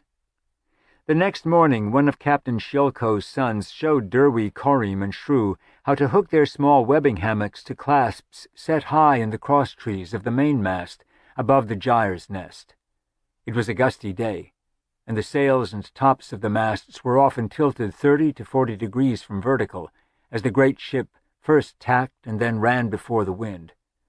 The Magus's and War Maven's tiny hammocks swung 60 feet above the deck, and then, in an instant of roll, were thousands of feet above a solid floor of storm clouds miles and leagues below. It was sun-dark day, and the primary light came from the lightning that rolled and rippled through the bellies of the clouds beneath them. "That's odd," said Derwy Corim as she rolled out of her hammock and into Shrew's. The cheap clasps and thin webbing strings on Shrew's hammock groaned and stretched, but held, as Derwy sat up and straddled him. "I never knew I was afraid of heights until today." On sixth day night of the second week, Shiolko and his sons opened the beautiful grand ballroom. Its crystal floor took up almost a third of the hull bottom, and the passengers and sons staged a mid-voyage festival, even though no one had the slightest idea if the voyage was at its midpoint or not. By midnight, Shrew cared no more than the others about such niggling fine points. Even after 2 weeks, Shrew was surprised at his fellow passengers' festive skills. Shiolko's sons, it turned out, each played an instrument, and played it well. The side windows were open in the grand ballroom, and out into the interocean night went the complex bell chimes of tiancos, the string music of violins, surpies, and sphere fiddles, the clear notes from flutes, claxophone, harp, and trumpet, and the bass of tam drums and wobions. Captain Shiolko, it turned out, was as much a master of the 3-tiered piano as he was of his ship, and thus the dancing began. Reverend Sepries and his 2 wives, Wilva and Cofrain, had not been seen out of their cabins since the voyage commenced, but they appeared in brilliant blue silks this night, and showed the interested celebrants how to dance the wild and uninhibited Devian tarantella. The brothers Vromarak put aside their mourning for the night and led everyone in a hopping, leaping tango conga line that concluded with 2/3 of the dancers collapsing in a wriggling, laughing heap. Then Archdocent Huey, the same tall, silent, solemn form with whom Shrew had played chess every evening on the foredeck, who had left his dark docent robes behind in his book-lined stateroom, appeared bare-chested in gold slippers and silver pantaloons to dance a wild solo quastri to the pounding piano and tam drums. The dance was so gravity-defying and amazing to watch that the 60-some passengers and crew applauded to the beat, until Huey concluded by literally leaping to the ceiling, tap-dancing there for an impossible 3 minutes, and then lowering himself like a spider to the crystal dance floor below, and bowing. Little Mouse Maribolt wheeled out an instrument that he'd cobbled together. The thing appeared to be a mixture of organ, calliope, and foghorn, and Maribolt, dressed now in his fanciest yellow shirt, white gloves, and red shorts, tap-danced in oversized wooden clogs as he sang in his falsetto and pulled ropes to activate the various horns, pipes, and steam sirens. The effect was so comical that the round of applause Maribolt received rivaled Archdocent Huey's reception. But perhaps the most amazing part of the long night to Shrew was the transformation of Dame War Maven Derwy Corim and her 6 myrmizons. Shrew had never seen Derwy Corriem or her fighters out of their form-fitting dragon-scale armor, but this night they appeared in thin, floating, incredibly erotic gowns of shimmeringly translucent silk of soft red, orange, yellow, green, blue, indigo, and violet. Everyone in the ballroom gasped when the myrmizons floated in like a rainbow, and, like the bands of color in a rainbow, the intensity and hues shifted and changed from one to another as the women moved and as one moved in relation to them. Derwy Corriem, who had entered in a red dress, had her thin gauze's color shift to violet as Shrew approached to ask her to dance. Each of the young women's gowns shifted color as they moved and their bodies moved beneath the fabric, but the full rainbow was always present with all 7 of its colors. "Astounding," whispered Shrew much, much later, as he held Derwy Corriem close as they danced. The orchestra, apparently exhausted from its own exertions during the wild dances, was playing a slow waltz half as old as time. The ball was almost over. There was a pre-dawn grayness to the light outside the crystal windows. Shrew could feel Derwy Corriem's breasts against him as they slowly moved together across the crystal hull floor. "Your gown, all your gowns, are astounding," he said again. "What, this old thing?" said Derwy Corriem, tossing aside a floating ribbon of the nearly transparent and seemingly gravity-free fabric. It was now green. "Just something the girls and I picked up after sacking the city of Moy?" She was obviously amused, and perhaps pleased by Shrew's amazement. "Why, Diabolist, does this sort of garb on a warrior not fit into your magician's philosophy?" Shrew recited softly, "Do not all charms fly at the mere touch of cold philosophy? There was an awful rainbow once in heaven. We know her woof, her texture. She is given in the dull catalogue of common things. Philosophy will clip an angel's wings, conquer all mysteries by rule and line, empty the haunted air and gnomed mine, unweave a rainbow." "That is astounding," whispered Derwy Corriem. "Who wrote it? Where did you find it?" "No one knows who wrote it," said Shrew, pulling her closer and whispering against her cheek. "I was thinking a moment ago that this waltz is half as old as time. Well, that verse, the name of its author lost to us, is as old as time, and older than all our memories, save my mother's, who used to put me to sleep with ancient poetry." Derwy Corriem pulled back suddenly to study Shrew's face. "You? Shrew the Diabolist? With a mother? It is hard to imagine."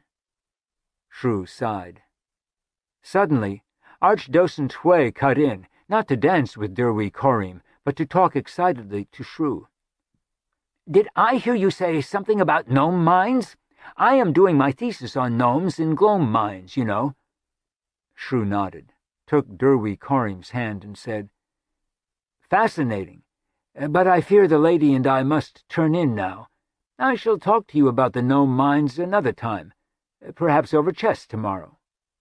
Archdocent Hway, appearing somewhat less professorial than usual with his bare chest, red cummerbund, silver pantaloons, and gold slippers, looked crestfallen. As they went up the grand stairway out of the ballroom, Derwy Corriem whispered, "My leaving will ruin the rainbow." Shrew laughed. "5 of your other 6 colors left with gentlemen hours ago." "Well," said the War Maven, "I cannot say that I am leaving with a gentleman."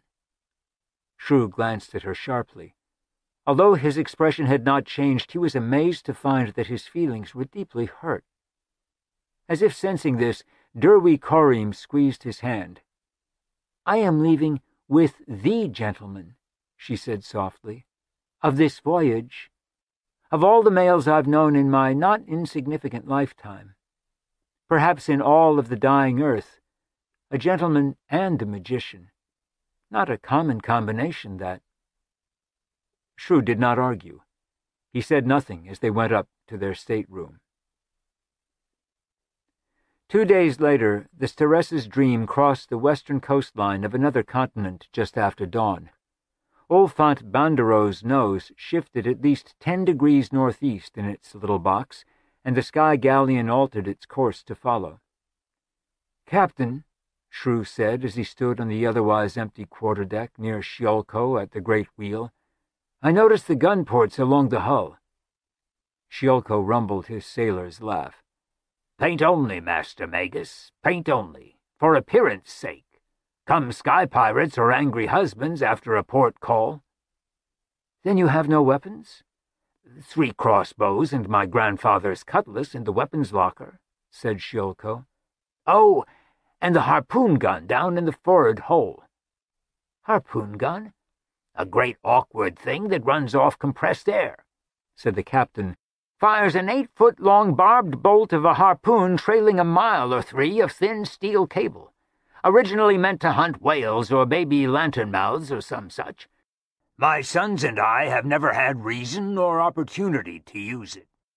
"You might want to bring it back up on deck and see if it works," said Shrew. "Practice with it a bit." Late that afternoon, the galleon crossed an expanse of ochre and vermilion desert glinting with crystals. The Staressa's Dream was flying low enough that everyone could see the huge blue creatures, rather like soft-shelled chambered nautiluses, Shrew thought from where he watched from the railing, which had evolved a single great wheel by which they rolled singularly and in groups across the red desert floor, leaving tracks 10 leagues long. "We could practice on one of them," called one of Shiolko's sons to Shrew. He and 2 others had assembled and hooked up the air harpoon gun nearby on the deck, but had yet to fire one of the barbed harpoons. "I wouldn't," said Shrew. "Why not?" asked the good-natured young man. Shrew pointed. "Those tracks the blue wheelers are leaving in the sand? They're ancient glyphs.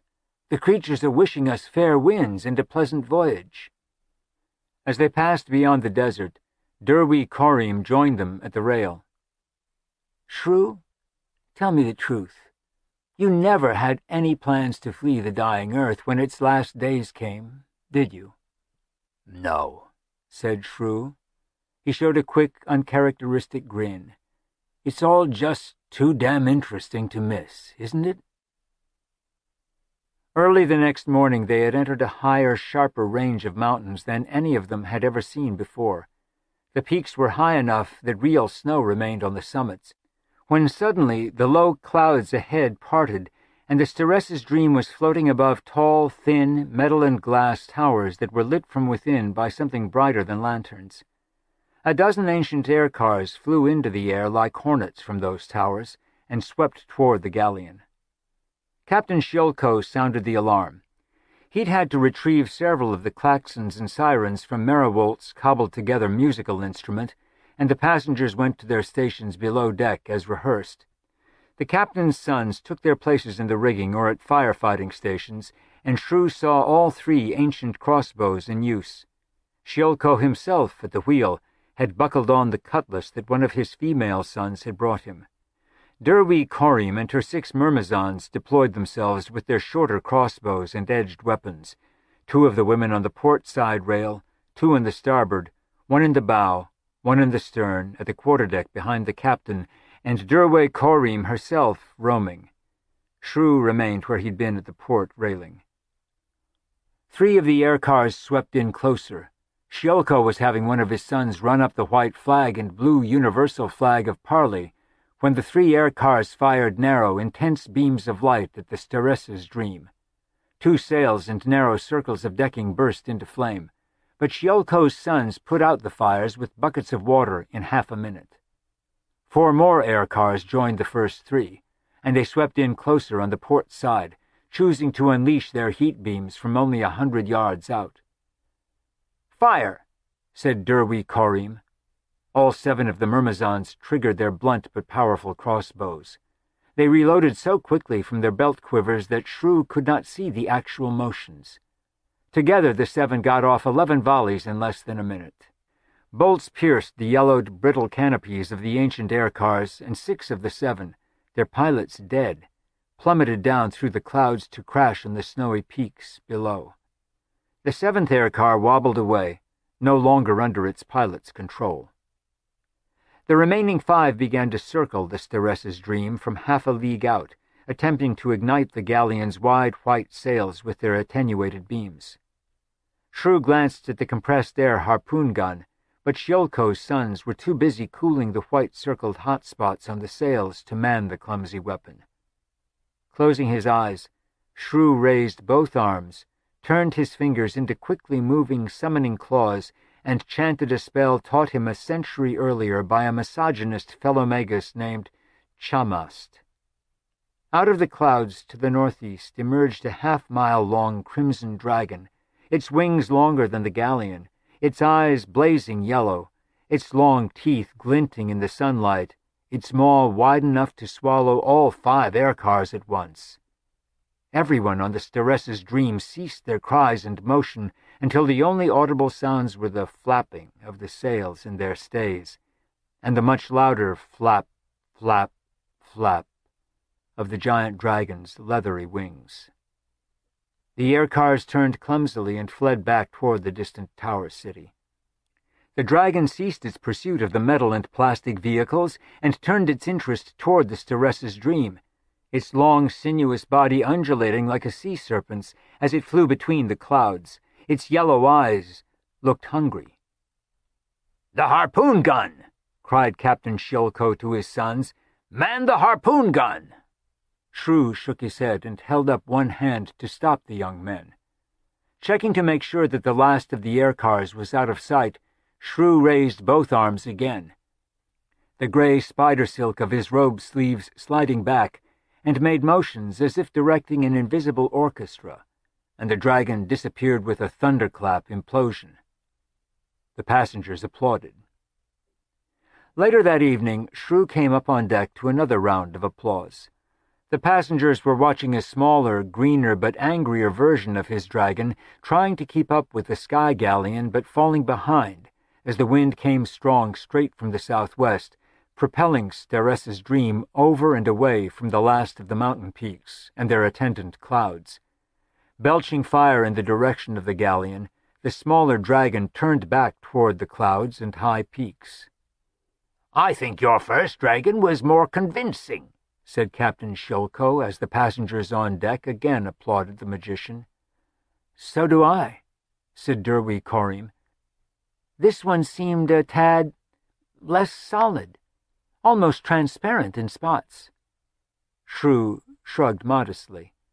He saw no reason to tell them that the second dragon had been real. They spotted their followers just after dawn. Shrew and Derwy Korim were awakened by a sun, and, after receiving permission from Captain Shiolko, hurried up onto the quarterdeck to the aft railing. The captain, several of his sons, Archdocent Hui, Maribold, and several of the other passengers were sharing Shiolko's telescope to study the dots flitting above the western horizon. The morning air was free of clouds and absolutely clear. Shrew's own tiny telescope folded as flat as a monocle, but it was the most powerful instrument aboard the Steres's Dream. The diabolist unfolded it and looked toward the horizon for a long moment, then handed the better telescope to the captain. "It's the 11 Pelgrains," he said softly. "Fosselm has found us."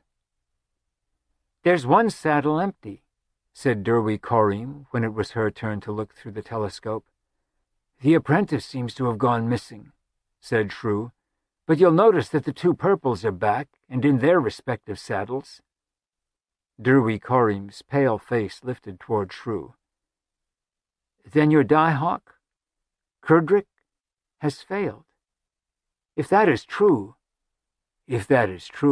said Shrew, "then we are all doomed. But it is possible that the 2 purples we see here are projections of Fosselm's.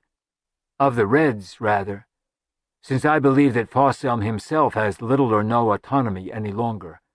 They obviously think that our belief that Kurdrick has been defeated would hurt our morale." "It certainly hurts mine," squeaked Maribold. Shrew put his long finger to his lips. No one else need know about Kerdrick's battle with the Purples.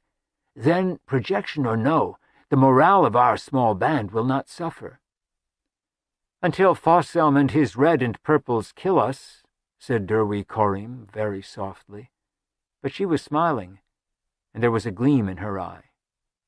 "Yes," said Shrew. Captain Sholko walked over to their group. He and the other crew and passengers knew only what Shrew had felt it necessary to tell them earlier, that there was a possibility of pursuit by another magician and his minions. "They're closing," said Sholko, "and unless Steres's dream is blessed by stronger winds from the southwest, they'll continue to close. Will they attack?" "I think not," said Shrew. "I have something they want, but what they want most is to reach the place to which Ulfänt Banderoz's nose is guiding us. But as they get closer, I believe I can add a disincentive to any impulsive behavior on their part." Shrew turned to the 7-foot-tall archdocent Huey and the diminutive Maus Meribolt. "Would you two gentlemen be kind enough to accompany me below?" 10 minutes later, Shrew reappeared on deck leading an 11-foot-tall figure by the hand. The form was completely shrouded within the blue robes and black veil of a Fürstnian monk. Shrew led the towering, if slightly unsteady figure aft and set the monk's hands on the railing. "What if I have to move?" came Archdocent Huey's muffled voice from approximately the chest of the tall monk. "You shouldn't have to unless they attack," said Shrew, "and if it comes to that, our little guys will have already been found out. Oh, but if either of you need to use the head, Meribolt can guide you while one of us holds your hand, Archdocent." "Wonderful!" came a frustrated squeak from behind the veil. Descending to their cabin, Derwy Corriem whispered, "What are the chances that the real Kerdrick will be victorious and return in time to help us?" Shrew shrugged and showed his long hands. "As I've said before, my dear, a battle such as this in the overworld may go on for anything from 10 minutes to 10 centuries of our time, but Kerdrick knows the importance of returning as soon as he is victorious, if he prevailed and survived." "Is there any chance that the Diehack simply fled?" she whispered. "No," said Shrew. "None. Kerdrick is still well and truly bound. If he survives, and either he or the two purples must die, he shall return immediately." All that day the Pelgranes and their saddled passengers grew closer, until the black flapping forms held station a little less than 2 leagues behind the sky galleon. Shrew urged Captain Sholko to have his sons practice with the air-powered harpoon gun, which they did diligently through the long hot day, firing and reeling in the long barbed bolt time after time. A little after noon, the guiding nose of Ulfänt Banderoz swiveled due east, and the galleon and following Pelgranes changed course accordingly. "I've never seen Pelgranes that large," Sholko said to Shrew late that afternoon as both men studied their pursuers through telescopes. "They're almost twice the size of the normal monsters." It was true. Pelgranes fed on humans. They liked nothing better for their diet. But it would be all a regular Pelgrane could do to carry off one adult man or woman in its talons. These creatures looked as if they could carry a man in each taloned claw, while feeding on a third in its mouth beak. "Some magical breeding of the species thanks to Fosselm and the Red," murmured Shrew. From the middle deck came a flat explosion of compressed air as 3 of the sons fired off the harpoon gun yet again. Then the screech and whine as they began laboriously cranking back the bolt on its 1/4 mile of steel cable. The 11 flying forms were backlit by the huge setting sun as one of the Pelgranes broke formation and began closing the gap to the galleon. "The saddleless one," said Derwy Corriem, who was watching through Shrew's telescope. She and her myrmizons had all of their weapons strapped to their dragon-scaled backs and belts. "Damn!" "What?" said Captain Sholko and Shrew together. "It's carrying a white and blue flag." So it was. Shilko's sons did their best to train the ungainly harpoon gun on the approaching Pelgrane, and Derwi Korim's Myrmizons found it much easier to bring their short but powerful crossbows to bear. But the Pelgrane was indeed carrying a white and blue flag of truce in one of its fleshy pink little wing hands. They allowed it to flap closer and land on the port side railing. Most of the passengers made a huge semicircle on deck, then half a semicircle, as they tried to get upwind of the stinking Pelgrane, as some of the Myrmizons and Shilko's sons kept an eye on the other 10 Pelgranes behind them, making sure this visit was not just a distraction. Shrew and the captain stepped closer, moving into the sphere of carrion stench that hung around the creature. The Diabolist noticed that the Pelgrane was wearing smoked goggles. They hated flying in daylight. "What do you want?"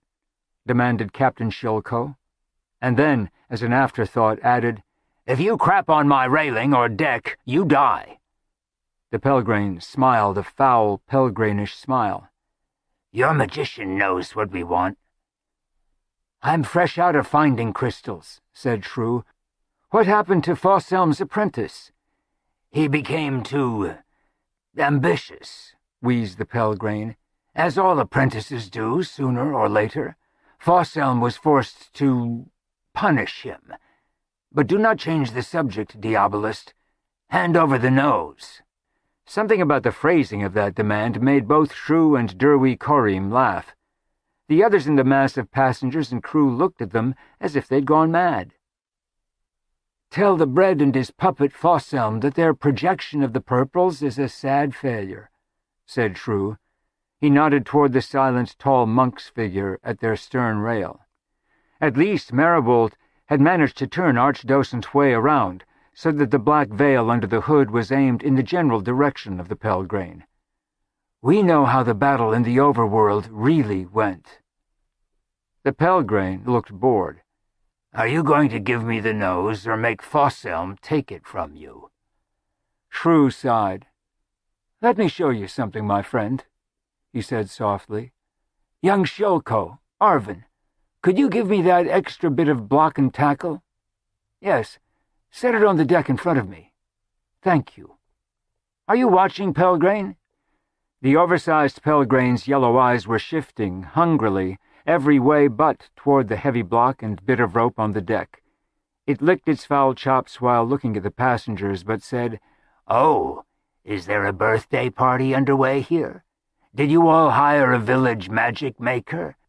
Is the old man going to show us that there's nothing up his sleeves and then make the big, bad block and tackle disappear?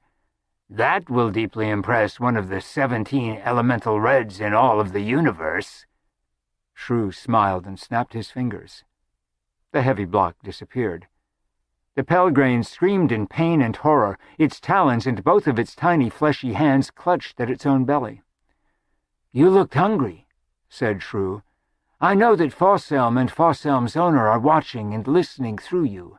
Let them know that they could never seize the nose of Ulfänt Banderoz before I sent it elsewhere, and to an elsewhere infinitely less retrievable than your foul belly, Pelgrane." Still shrieking, the Pelgrane flapped into the air, writhing and rolling, and then screamed, "I'll have my dinner from you yet, mortals!"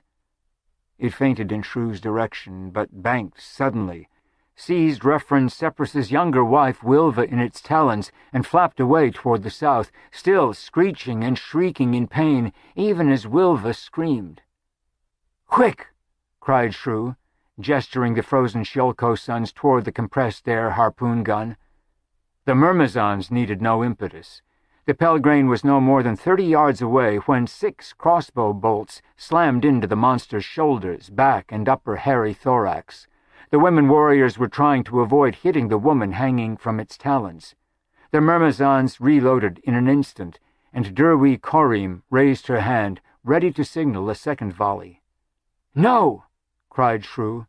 "If it dies, it will release Wilva." He gestured toward the Shilko boys to fire, even as his lips chanted a spell and his fingers played the air as if it were the captain's 3-tiered piano. Guided by the effulsion, the harpoon flew impossibly true, smashing through the Pelgrane's thick thorax. Yellow ichor flew everywhere. The Pelgrane's scream reached into the ultrasonic. "Quickly!" cried Shrew, helping the sons crank in the metal cable. "I'll drop her!" screamed the raging Pelgrane. "Let me go, or by highest gods you worship, I'll bite her head off now and drop her!" "Drop her and you die now," shouted Shrew, still cranking the Pelgrane in. The 6 Myrmizons had their crossbows aimed unshakingly at its head. "Return her safely, and you have a chance to live," he said. "I promise you your freedom." The Pelgranes screamed in frustration and pain. They cranked it aboard like some huge, stoop-shouldered, carrion-stinking feathered fish, and the Pelgrane flopped and writhed and bellowed and vomited yellow and green ichor everywhere. But Wilva flew free, and Reverend Cypris gathered her up, weeping but alive, in his arms. "You promised me my freedom!" screamed the Pelgrane. "So I did," said Shrew, and nodded to Derwy Corim, who instantly used her longest and sharpest sword to strike the giant Pelgrane just above the thorax, severing that hairy body part. Larger than Mariwold, who had to leap and scramble to avoid its thrusting stinger, and sending the thorax flopping on the deck, still pierced by the long barbed harpoon. Shrew gestured again, a backhand dismissal, and the rest of the shrieking Pelgrane was thrown overboard, as if by a huge invisible hand. It plummeted 1,000 screaming, cursing, ichor-venting feet or more before it remembered it still had wings. It was a long night, and neither Shrew nor Derwy Corim slept a moment of it. The clouds had closed in, and by midnight Steressa's dream was enveloped in cloud fog so thick that the suns had reduced all canvas, so that the sky galleon was barely making way. Huddled in the slight glow of the binnacle near Captain Shilko at the wheel, Shrew and the Myrmizon chief could see the brightest lanterns on the mainmast only as the dimmest and most distant of spherical glows. The only sound aboard the ship, besides the quarter-hour calling of the time by one of Shilko's sons, was the drip, drip, drip of droplets from the masts and rigging. But from beyond the ship, growing closer by the hour, was the leathery flap of wings from 10 Pelgranes closing their circle. "Do you think they will come aboard tonight?" whispered Derwy Corim. Shrew was interested that he could hear no fear or concern whatsoever in her voice, only mild curiosity. Her 6 Myrmizons were wrapped in blankets on the damp deck, sleeping like children, and Shrew knew, unlike children, they could and would come fully awake in a fraction of a second when the alarm was called. What must it be like, he wondered, to have trained and disciplined yourself to the point where fear could be banished? He said, "It depends on whether the red controlling Fosselm thinks he has a real chance of stealing the nose." Shrew patted his robes where the small box was pocketed next to his heart. "Does he... whispered Derwy Corim. "Have a real chance, I mean? By magic?" Shrew smiled at her in the soft glow of the binnacle. "No magic that I cannot counter, my dear, at least in so obvious an attempt." "So you're an equal to the Red and Fosselm in a fight?" The woman's soft whisper may have had the slightest edge to it. "I doubt it," said Shrew. "I can keep them from snatching the nose, but odds are very much against me in a stand-up fight." "Even," whispered Derwy Corim as she patted the short crossbow slung across her shoulder, "if Fosselm were to die suddenly?" "Even then," whispered Shrew. "But even without the red, the ancient magus known as Fosselm would not be so simple to kill. But that isn't what's worrying me tonight." "What is worrying you tonight, Shrew?" said Derwy Corim, and slipped her calloused fingers inside his robe to touch his bare chest. Shrew smiled but pulled away and removed the tiny box from his robes. Holding it near the binnacle light, he whispered, "This." The guiding nose of Ulfänt Banderoz was levitating in its box, rattling at the glass cover. Shrew turned the box on end, and the nose slid to the top as if magnetized, the nostrils pointing up and only a little to their left in the night and fog. "Above us?" hissed Derwy Corriem. "That's impossible." Shrew shook his head. "You see that dial on the post near Captain Shiolko between the wheel and capstan? The small device in the Ossip engine room below sends out pulses from the atmospheric emulsifier in the hull by the keel, and those return to a receiver, telling the captain the true altitude of the ship, even in darkness and fog. You notice that it now reads just above the numeral 5? 5,000 feet above sea level? So, we are in a valley," whispered Shrew. "We've been following its contours for hours. The ultimate library is on one of the peaks above us and to the east, probably at about 9,000 feet of altitude." "Why haven't we struck the cliffs around us and died?" asked Derwy Corriem. Once again, Shrew noticed, the only overlay was of mild curiosity. "We are going dead slow, floating with the breezes," whispered Shrew. "Also, I devised a little instrument. There. You may notice our good captain paying close attention to those 4 dials I jury-rigged from Merriwolt's Calliope." The warrior chief looked at the wires running from the device toward something in a box set near the binnacle, chuckled, and shook her head. "Boys and their toys. But what's to keep Fosselm and his Pelgranes from striking the surrounding rocks in the dark?" "Ah," breathed Shrew. "they know where they and we are to a much finer degree than we do, I'm afraid. Pelgranes are night flyers. They navigate by sound waves bouncing back from objects. That's what my little instrument is connected to, our unfortunate Pelgrane visitor's vibrating thorax. The creatures also hear through their thoraxes. It's why I let our friend come so close and behave true to Pelgrane form earlier." "You needed his thorax." "Yes." He squeezed her hand. Her skin was very cold and damp, but her hand was not shaking in the least. "You can sleep if you want, my dear," he whispered. "I have nothing to base it on but a hunch.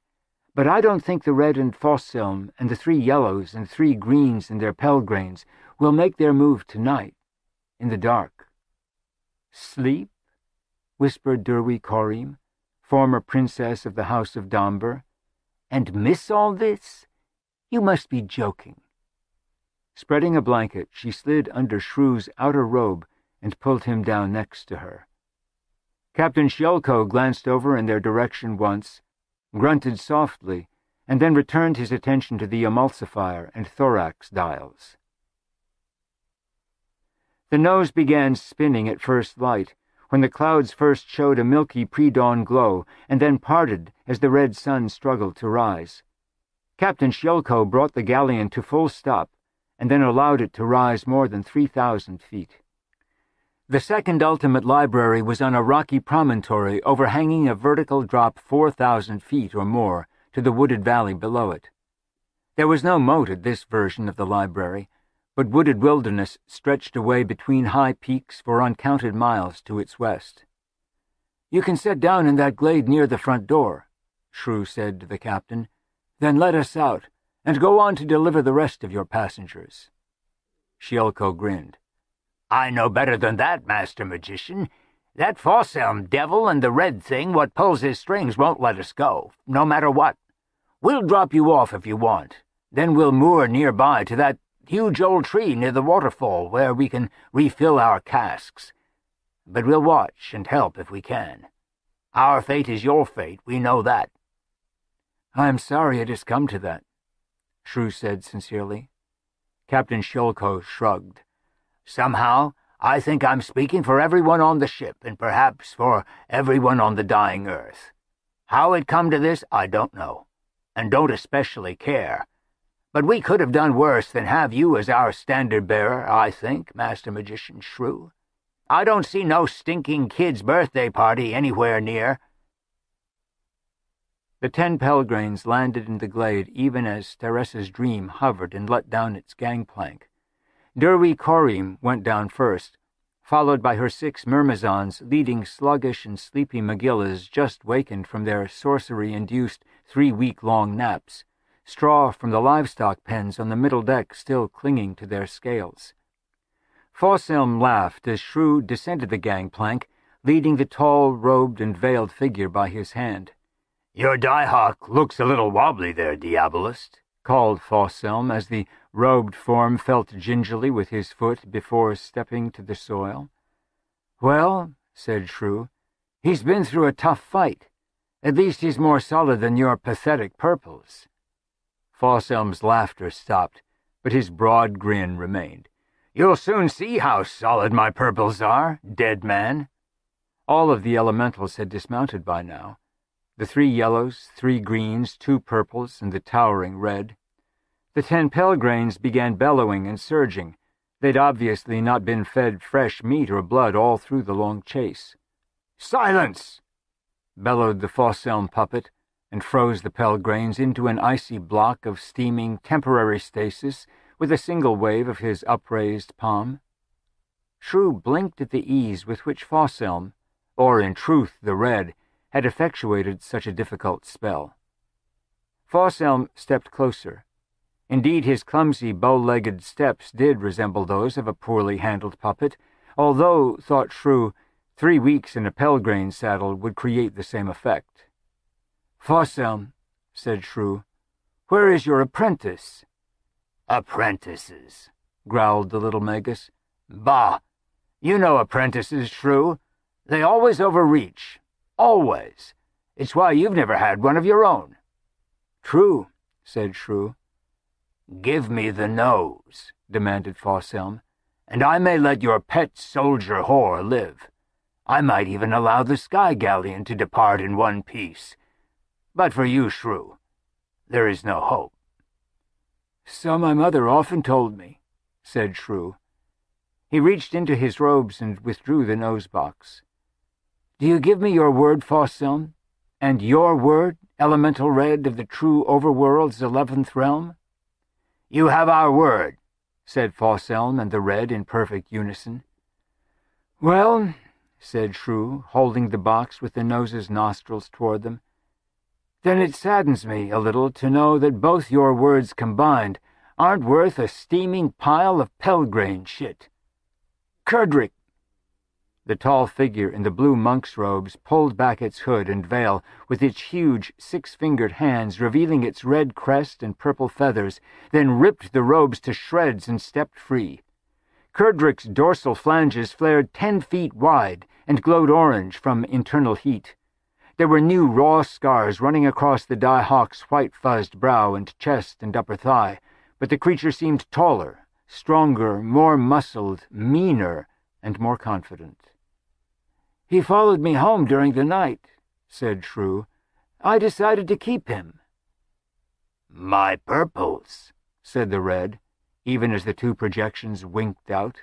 "Your purples were good to the last drop of ichor," rumbled Kerdrick. "Their energy is in me now, along with their bones and viscera. Perhaps you can tell, Elemental." Fosselm only glared as the Red moved forward quickly in 3 huge strides. "No Sandestin die-hawk half-breed ever decanted can stand up to an Elemental Red of the true overworld's 11th realm," roared the huge shape. Before the die-hawk could speak, Shrew said softly, "Kerdrick is die-hawk bred from the order of Undrahadra. Do you really want to gamble your actual existence on the hope you can't best him? Is the Ultimate Library so important to you?" "Pah!" roared the Red. "The Ultimate Library means nothing to me. All the spells in all the books in all the lost eons of the dying earth cannot equal the inbred knowledge of a Red fresh out of its egg." "Shut up, Salamander," rumbled Kerdrick, "and fight and die." Both the die-hawk and elemental blurred around their extended edges as they prepared to flash to any of a dozen dimensions. "Pah!" cried the Red again. "You and your library and your dying earth have less than 24 hours of existence anyway, Diabolist.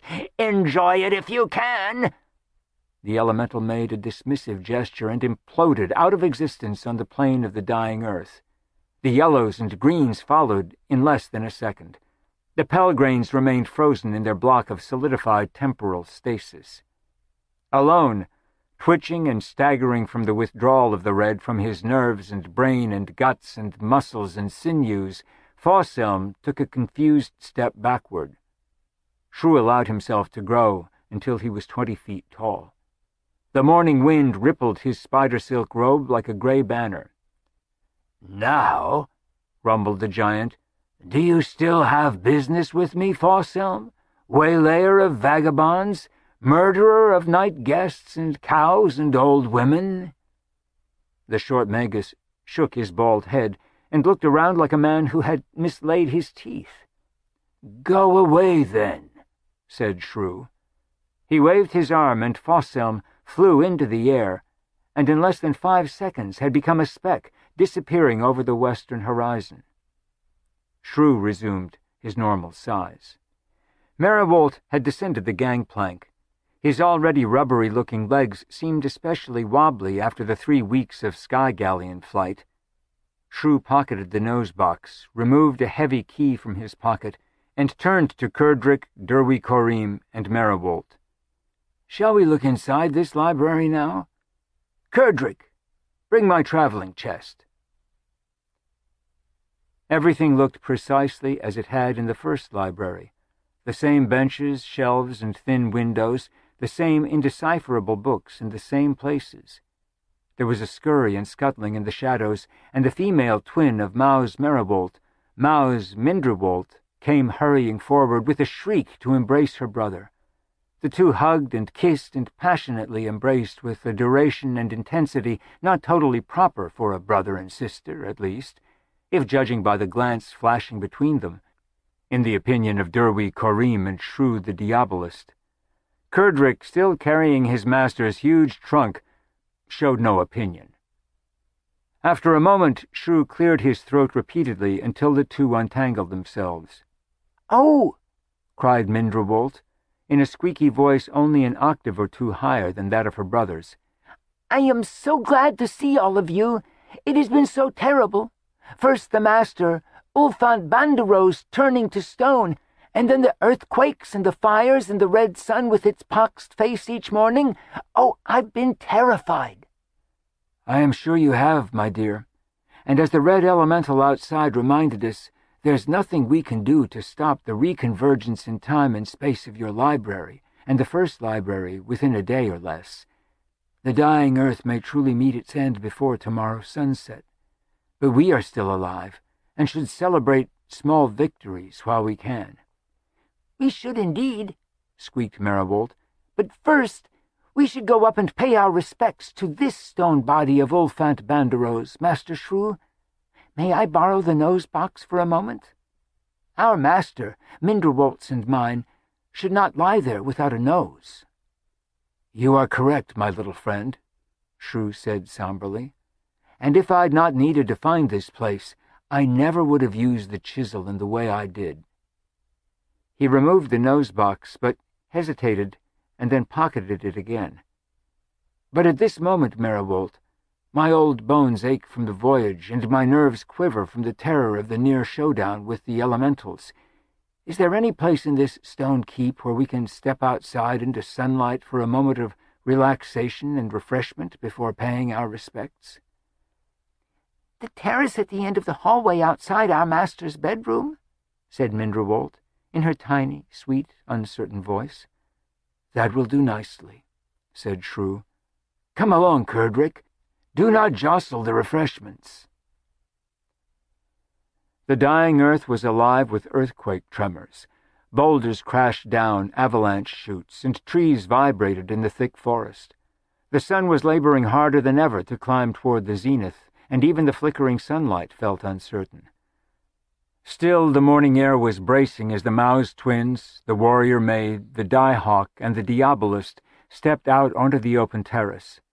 In the clearing and orchard below, the 6 myrmizons had set up tents for an overnight stay, and were exercising the Megillas. Shilko had moored the galleon to the huge tree near the waterfall, and his sons were rolling giant water casks up and down the gangplank as the passengers stretched their legs in the meadow. "It's a good day to be alive," said Shrew. "Every day is a good day to be alive," said Derwy Corriem. "Let's drink to that," said the diabolist. Despite Maribolt's and Mindrebolt's impatience, he took his time removing a deep bucket of ice from the large trunk Kerdrick had set down. From the ice he slowly removed a magnum of sparkling gold wine. Then he removed 4 crystal flutes from their careful padding. "We should look in on the master's body," began Maribolt. "All in good time," said Shrew. He handed the brother and sister and then Derwy Corriem their flutes, filled theirs with bubbling wine, and then filled his own. "This is the best of my cellars," he said proudly. 300 years old and just reached its prime. There's no finer sparkling gold wine in or on all the dying earth." He raised his flute in a toast, and the others raised theirs. "To knowing that every day is a good day to be alive," he said, and drank. The others drank. Kerdrick watched without interest. Shrew refilled all of their glasses. "My dear," he said to Derwy Corriem, "I'll be staying here at the second library, no matter what happens. Do you have plans?" "If the world doesn't end in a day, do you mean?" she asked, sipping her wine. "Yes," said Shrew.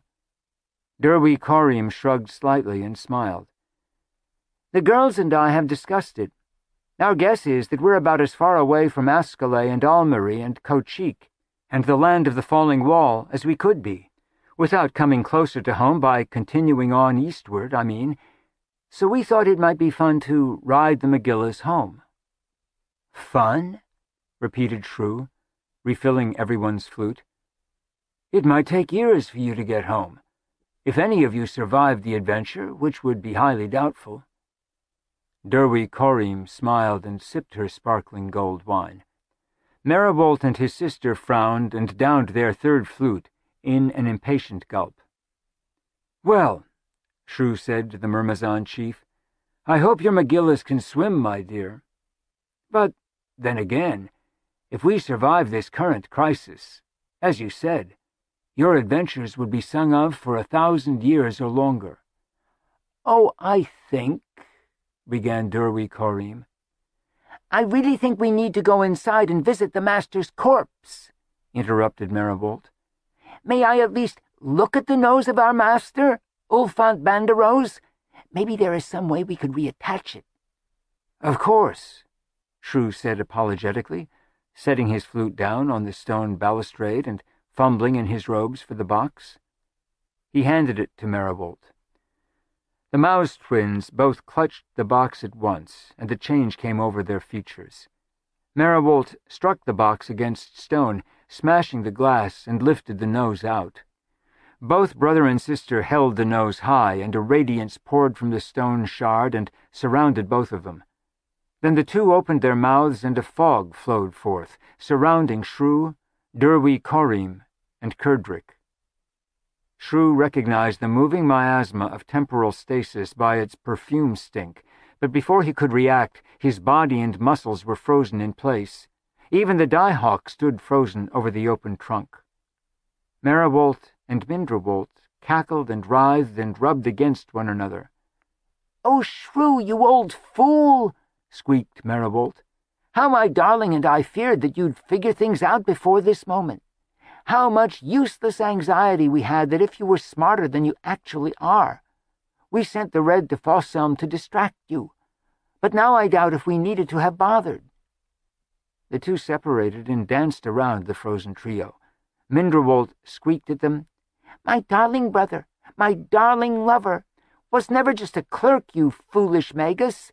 He was Ulfänt Banderoz's trusted apprentice in the first ultimate library, as I was here in the second. Ulfänt Banderoz trusted each of us, needed us, since only through our womb-jointed minds and twinned perceptions could even he unscramble the time-twisted titles and contents of his many books, and so he taught us a few paltry tricks, But all the time we were learning, learning, learning, roared Maus Merigold. The radiance of power around him had turned from silver to red as he spoke. Pirouetting much as he had when he danced to his own calliope, the little figure mumbled a spell, called up a sphere of blue flame, and pitched it at the moored sky galleon. The ship's reefed mainsail burst into flame. Merigold threw another blue flame sphere, and then Mindrobolt joined him. Captain Sciolko threw down the gangplank and cast off the mooring lines, but it was too late. The Staressa's dream was burning in a dozen places. Merigold and his sister danced and capered and laughed as the burning sky galleon listed to one side and lost altitude, trailing smoke behind it, smashing through trees as Sciolko attempted to guide it into the waterfall. Merigold turned, stalked up to Shrew, stood on the railing and tweaked the time-frozen Diabolist's long nose, even as he held up the stone nose of his former master. "This," the piebald rodent cried, holding high the stone nose, "was our last worry. But that worry's past, as are your lives, my helpful fools. Thank you for reuniting my darling and me. Thank you for ensuring the end of the dying earth as you knew it." Merigold danced to the oversized hourglass near the door. 22 hours and the libraries converge. "And this world ends," squeaked Mindrobolt. "And a new age begins," piped Merigold. "And the red and other elementals join us, their masters in," squeaked Merigold, "in a new age where, a new age where, why does my belly ache?" squeaked Mindrobolt. "A new age where—" "Mine does as well," squeaked Merigold. He rushed at the frozen shrew. "What have you done, Diabolist? What have— Speak, but try a spell and die. Speak!" He waved his white-gloved, three-fingered hand. Shrew licked his lips. "Apprentices always overreach," he said softly. Merigold cried out in pain, fell to the ground and doubled over with cramps. Mindrobolt fell atop him, also writhing and screaming, their short tails twitching. In 15 seconds, the writhing and screaming ceased. The piebald bodies were totally entangled, but absolutely still. The temporal stasis fog began to disperse, and Shrew banished the last of it with a murmur. Kurdrick rumbled into consciousness.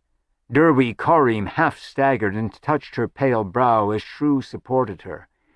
"Something in the sparkling gold wine?" she said. "Oh, yes," said Shrew. "You may feel a little unsettled for a few hours, but there will be no serious side effects for us. The potion in the wine was quite specific as to its target, an ancient but very effective form of rat poison." Merigold had bragged that they only had 22 hours left until the end of the world. Shrew and Derwy Korim used 90 minutes of that remaining time, helping Sciolko and his sons and passengers douse the last of the flames and attend to the superficial burns of the firefighters. Most of the damage to Staressa's dream had been limited to its sails, for which it had replacements, but there would be days, if not weeks, of labor finding, cutting, replacing, sanding, and varnishing new planks for its deck and hull. Then the Diabolist and Warrior and Diehawk used another 2 of their few remaining hours, hunting through Ulfänt Banderoz's cluttered workshops and personal rooms, looking for a tube or jar of epoxy. Shrew knew more than 50 binding and joining incantations, but none that would work as well with stone as simple epoxy. It was Kurdrick who found the tube, tucked away with some suspicious erotic paraphernalia in the lowest drawer of a 70-drawer cluttered desk. Shrew joined the nose to the noseless stone corpse's face with great care, wiping away the traces of excess epoxy when he was done.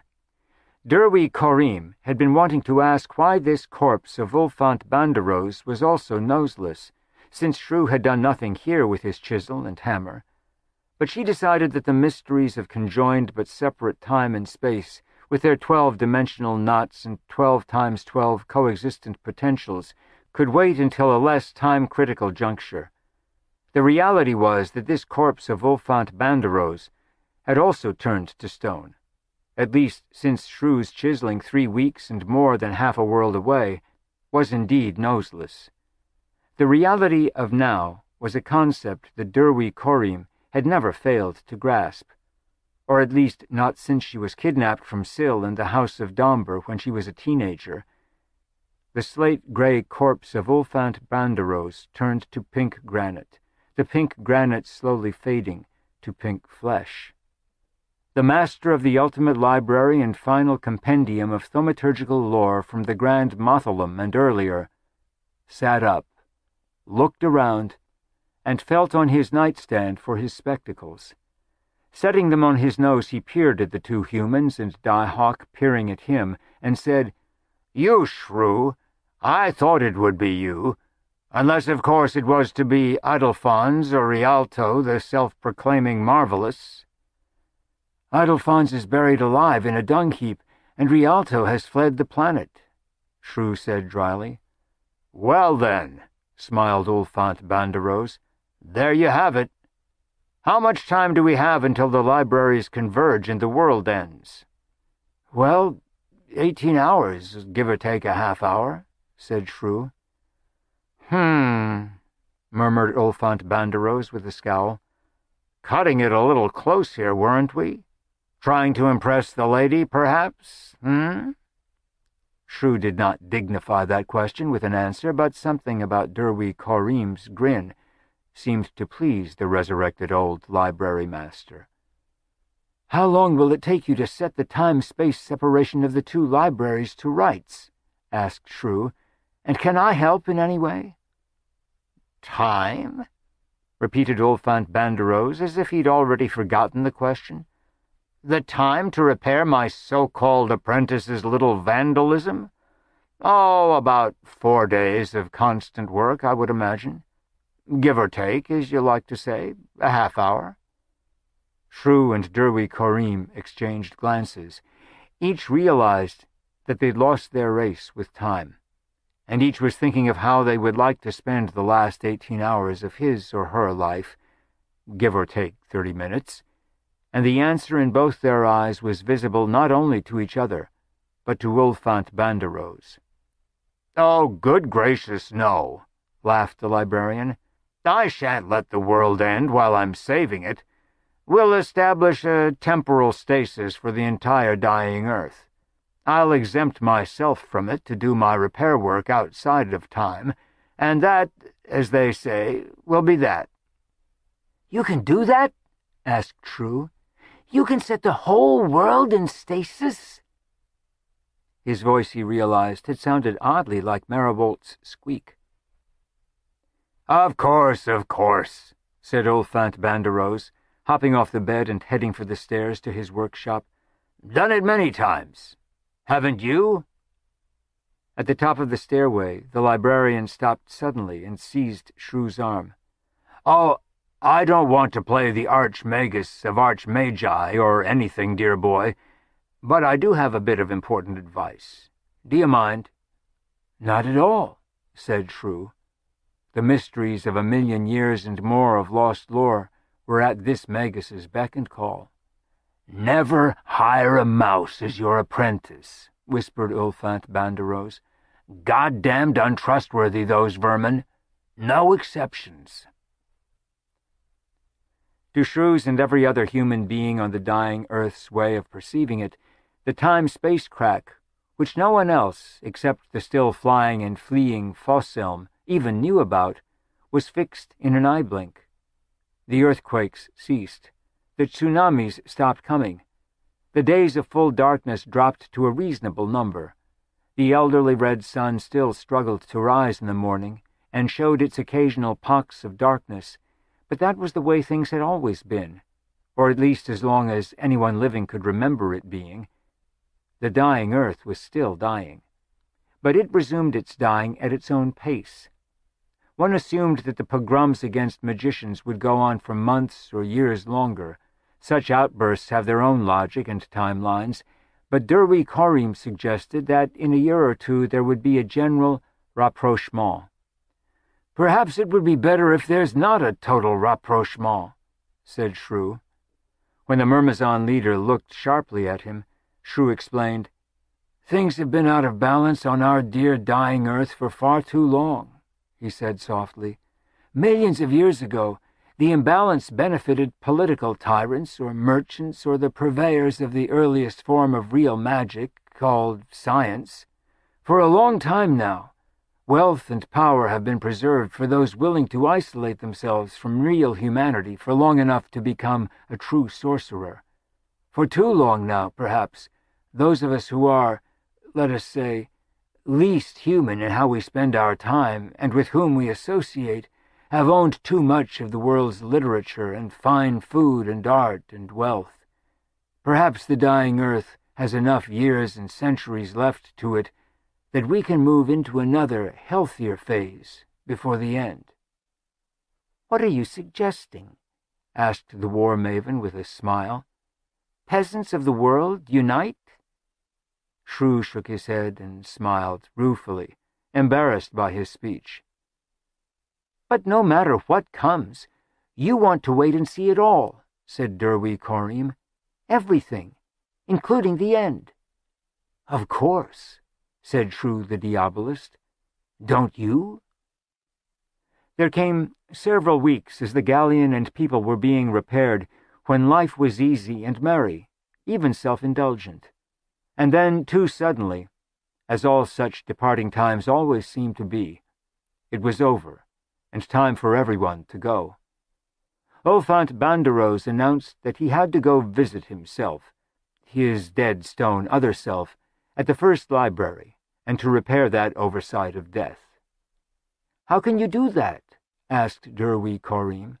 "When you need the stone nose, and there was only one of those, and Shrew here used it on you already." The old librarian smiled distractedly. "I'll think of something along the way," he said.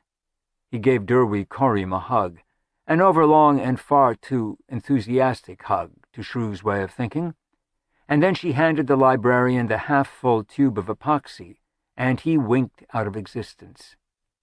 "I'm not sure," mused Shrew, stroking his long chin, "how instantaneous travel allows one to figure anything out along the way." "Is that how you're going home?" asked Derwi Korim. "Instantaneous travel?" "I haven't decided yet," Shrew said brusquely. Captain Shilko and his passengers had voted and had decided, not quite unanimously but overwhelmingly, that they would return home the long way, continuing to travel east around the dying Earth. "Think of it," called down Captain Shilko as the gangplank was being drawn up. "Ceres's Dream may be the first sky galleon of the modern era to circumnavigate the globe. If globe it really is. My dear wife Steresa would have been so proud of the boys and me. We might be back at Mothmain Junction in a month, or 2 or 3 months, or perhaps 4, 6 at the most. Or you might all be eaten by a dragon larger than the one I conjured," thought Shrew. Aloud, he shouted his wishes for a safe and happy voyage. Then there were only the 8 of them, 9 of them counting Kerdrick, and before Shrew could say farewell to the Myrmizons, the Die-Hawk cleared his throat, a sound only slightly softer than a major boulder avalanche, and said, "Master Magus, Binder, foul human scum, I humbly ask that I might stay." "What?" said Shrew. For the first time in a very, very long time, he was truly and totally nonplussed. "What are you talking about? Stay where? You can't stay anywhere. You're bound." "Yes, master," rumbled Kerdrick. The Die-Hawk's hands were clenching and unclenching, but more as if he were running the brim of an invisible hat through them than as if he were rehearsing a strangulation. But Master Ulfänt Banderoz has asked me to stay and be his apprentice here at the library, and if you would release me, or loan me to him, at least temporarily, I would like to do that, Master." Shrew stared for a long minute, and then threw his head back and laughed. Curdrick, you know, do you not, that this will mean that you will be double bound? By me and then by Ulfänt Banderoz, whose binding spells are probably stronger than mine?" "Yes," rumbled Curdrick. The rumble had the sullen but hopeful undertones of a child's pleading. "Oh, for the sake of all gods," sputtered Shrew. "Very well, then. Stay here at this library, at the east-ass end of nowhere. Shelve books. A die-hawk shelving books and learning basic conjuring spells. What a waste." "Thank you, Master Magus." "I'll reclaim you in a century or less," snapped Shrew. "Yes, Master Magus." Shrew gave one last, whispered command to the die-hawk, and then strolled over to where the myrmizons had finished collapsing their tents and packing them onto the Megillas. He squinted at the disagreeable, spitting, venomous, treacherous reptiles and their high, small, infinitely uncomfortable-looking saddles set ahead of the packs and weapons. To Derwi Korim, who was tightening the last of what looked to be 1,000 straps, he said, "You're really serious about this epic 7-riding home nonsense?" She looked at him coldly. "You do remember," he said equally as coldly, "those seas and oceans we crossed coming here?" "Yes," she said, hitching a final strap so tightly that the huge Megillah gasped out its breath in a foul-smelling whoosh. "And perhaps you remember, in all of your centuries of bookish studies, or maybe just because you brag about having a cottage there, that there are land bridges around the greater and lesser polar seas. That's why they're called seas, Shrew, instead of oceans." Said Shrew noncommittally, still frowning up at the restless, wriggling, spitting Megillas. Derwi Korim stood before him. She was wearing her highest riding boots and held a riding shock crop, which she slapped against her calloused palm from time to time. Shrew the Diabolist admitted to himself that he found something about that vaguely exciting. "Make up your mind if you want to come with us," she said harshly. "We don't have an extra Megillah or extra saddle, but you're skinny and light enough that you could ride behind me. If you hang on to me tight enough, you won't fall off too many times." "That will be the day," said Shrew the Diabolist. Derwi Korim started to say something else, stopped herself, grabbed a loose scale, and swung herself easily up over the packs and scabbarded crossbows and swords to the tiny saddle. She kicked her boots into the stirrups with the absent ease of infinite experience, waved her hand to the myrmizons, and the 7 Megillas leapt away toward the west. Shrew watched them go until they were less than a dust cloud on the furthest ridge to the west. "The chances of any of you surviving this voyage," he said to the distant dust cloud, "are nil minus 1. The dying earth simply has too many sharp teeth." Curdrick came out of the library carrying the things Shrew had requested. He laid the carpet out on the pine needles first, a good size, Shrew thought, as he sat cross-legged in its center, 5 feet wide by 9 feet long. Enough room to stretch out and take a nap on, or to do other things on. Then Curdrick set out the wicker hamper with Shrew's warm lunch, a bucket holding 3 bottles of good wine set to chill, a sweater cape, should the day turn chilly, a book, and a larger chest. "It would have been a mixed metaphor of the worst sort," said Shrew to no one in particular. "Yes, Master Magus," said Curdrick. Shrew shook his head ruefully. "Curdrick," he said softly, "I am a fool's fool." "Yes, Master Magus," said the die-hawk.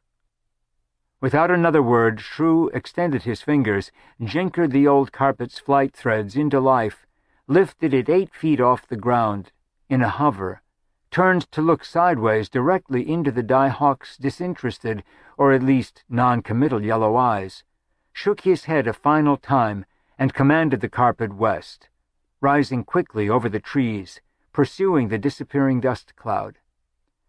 Kerdrick watched the speck dwindle for a moment, and then shambled bow-leggedly into the library to find something to do, or at least something interesting to read, until his new master, Ulfänt Banderoz, returned, either alone or with his other self.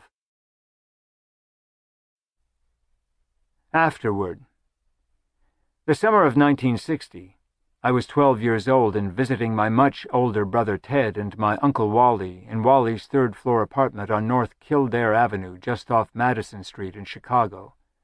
Most of the daylight was spent taking the Yale to museums or the Loop or North Avenue Beach, or to the beach near the planetarium, or to the movies. But some days, and many of the evenings, were spent with me sprawled on the daybed in Wally's little dining room, under the open windows with the heat and street noises of Chicago coming in, reading Jack Vance.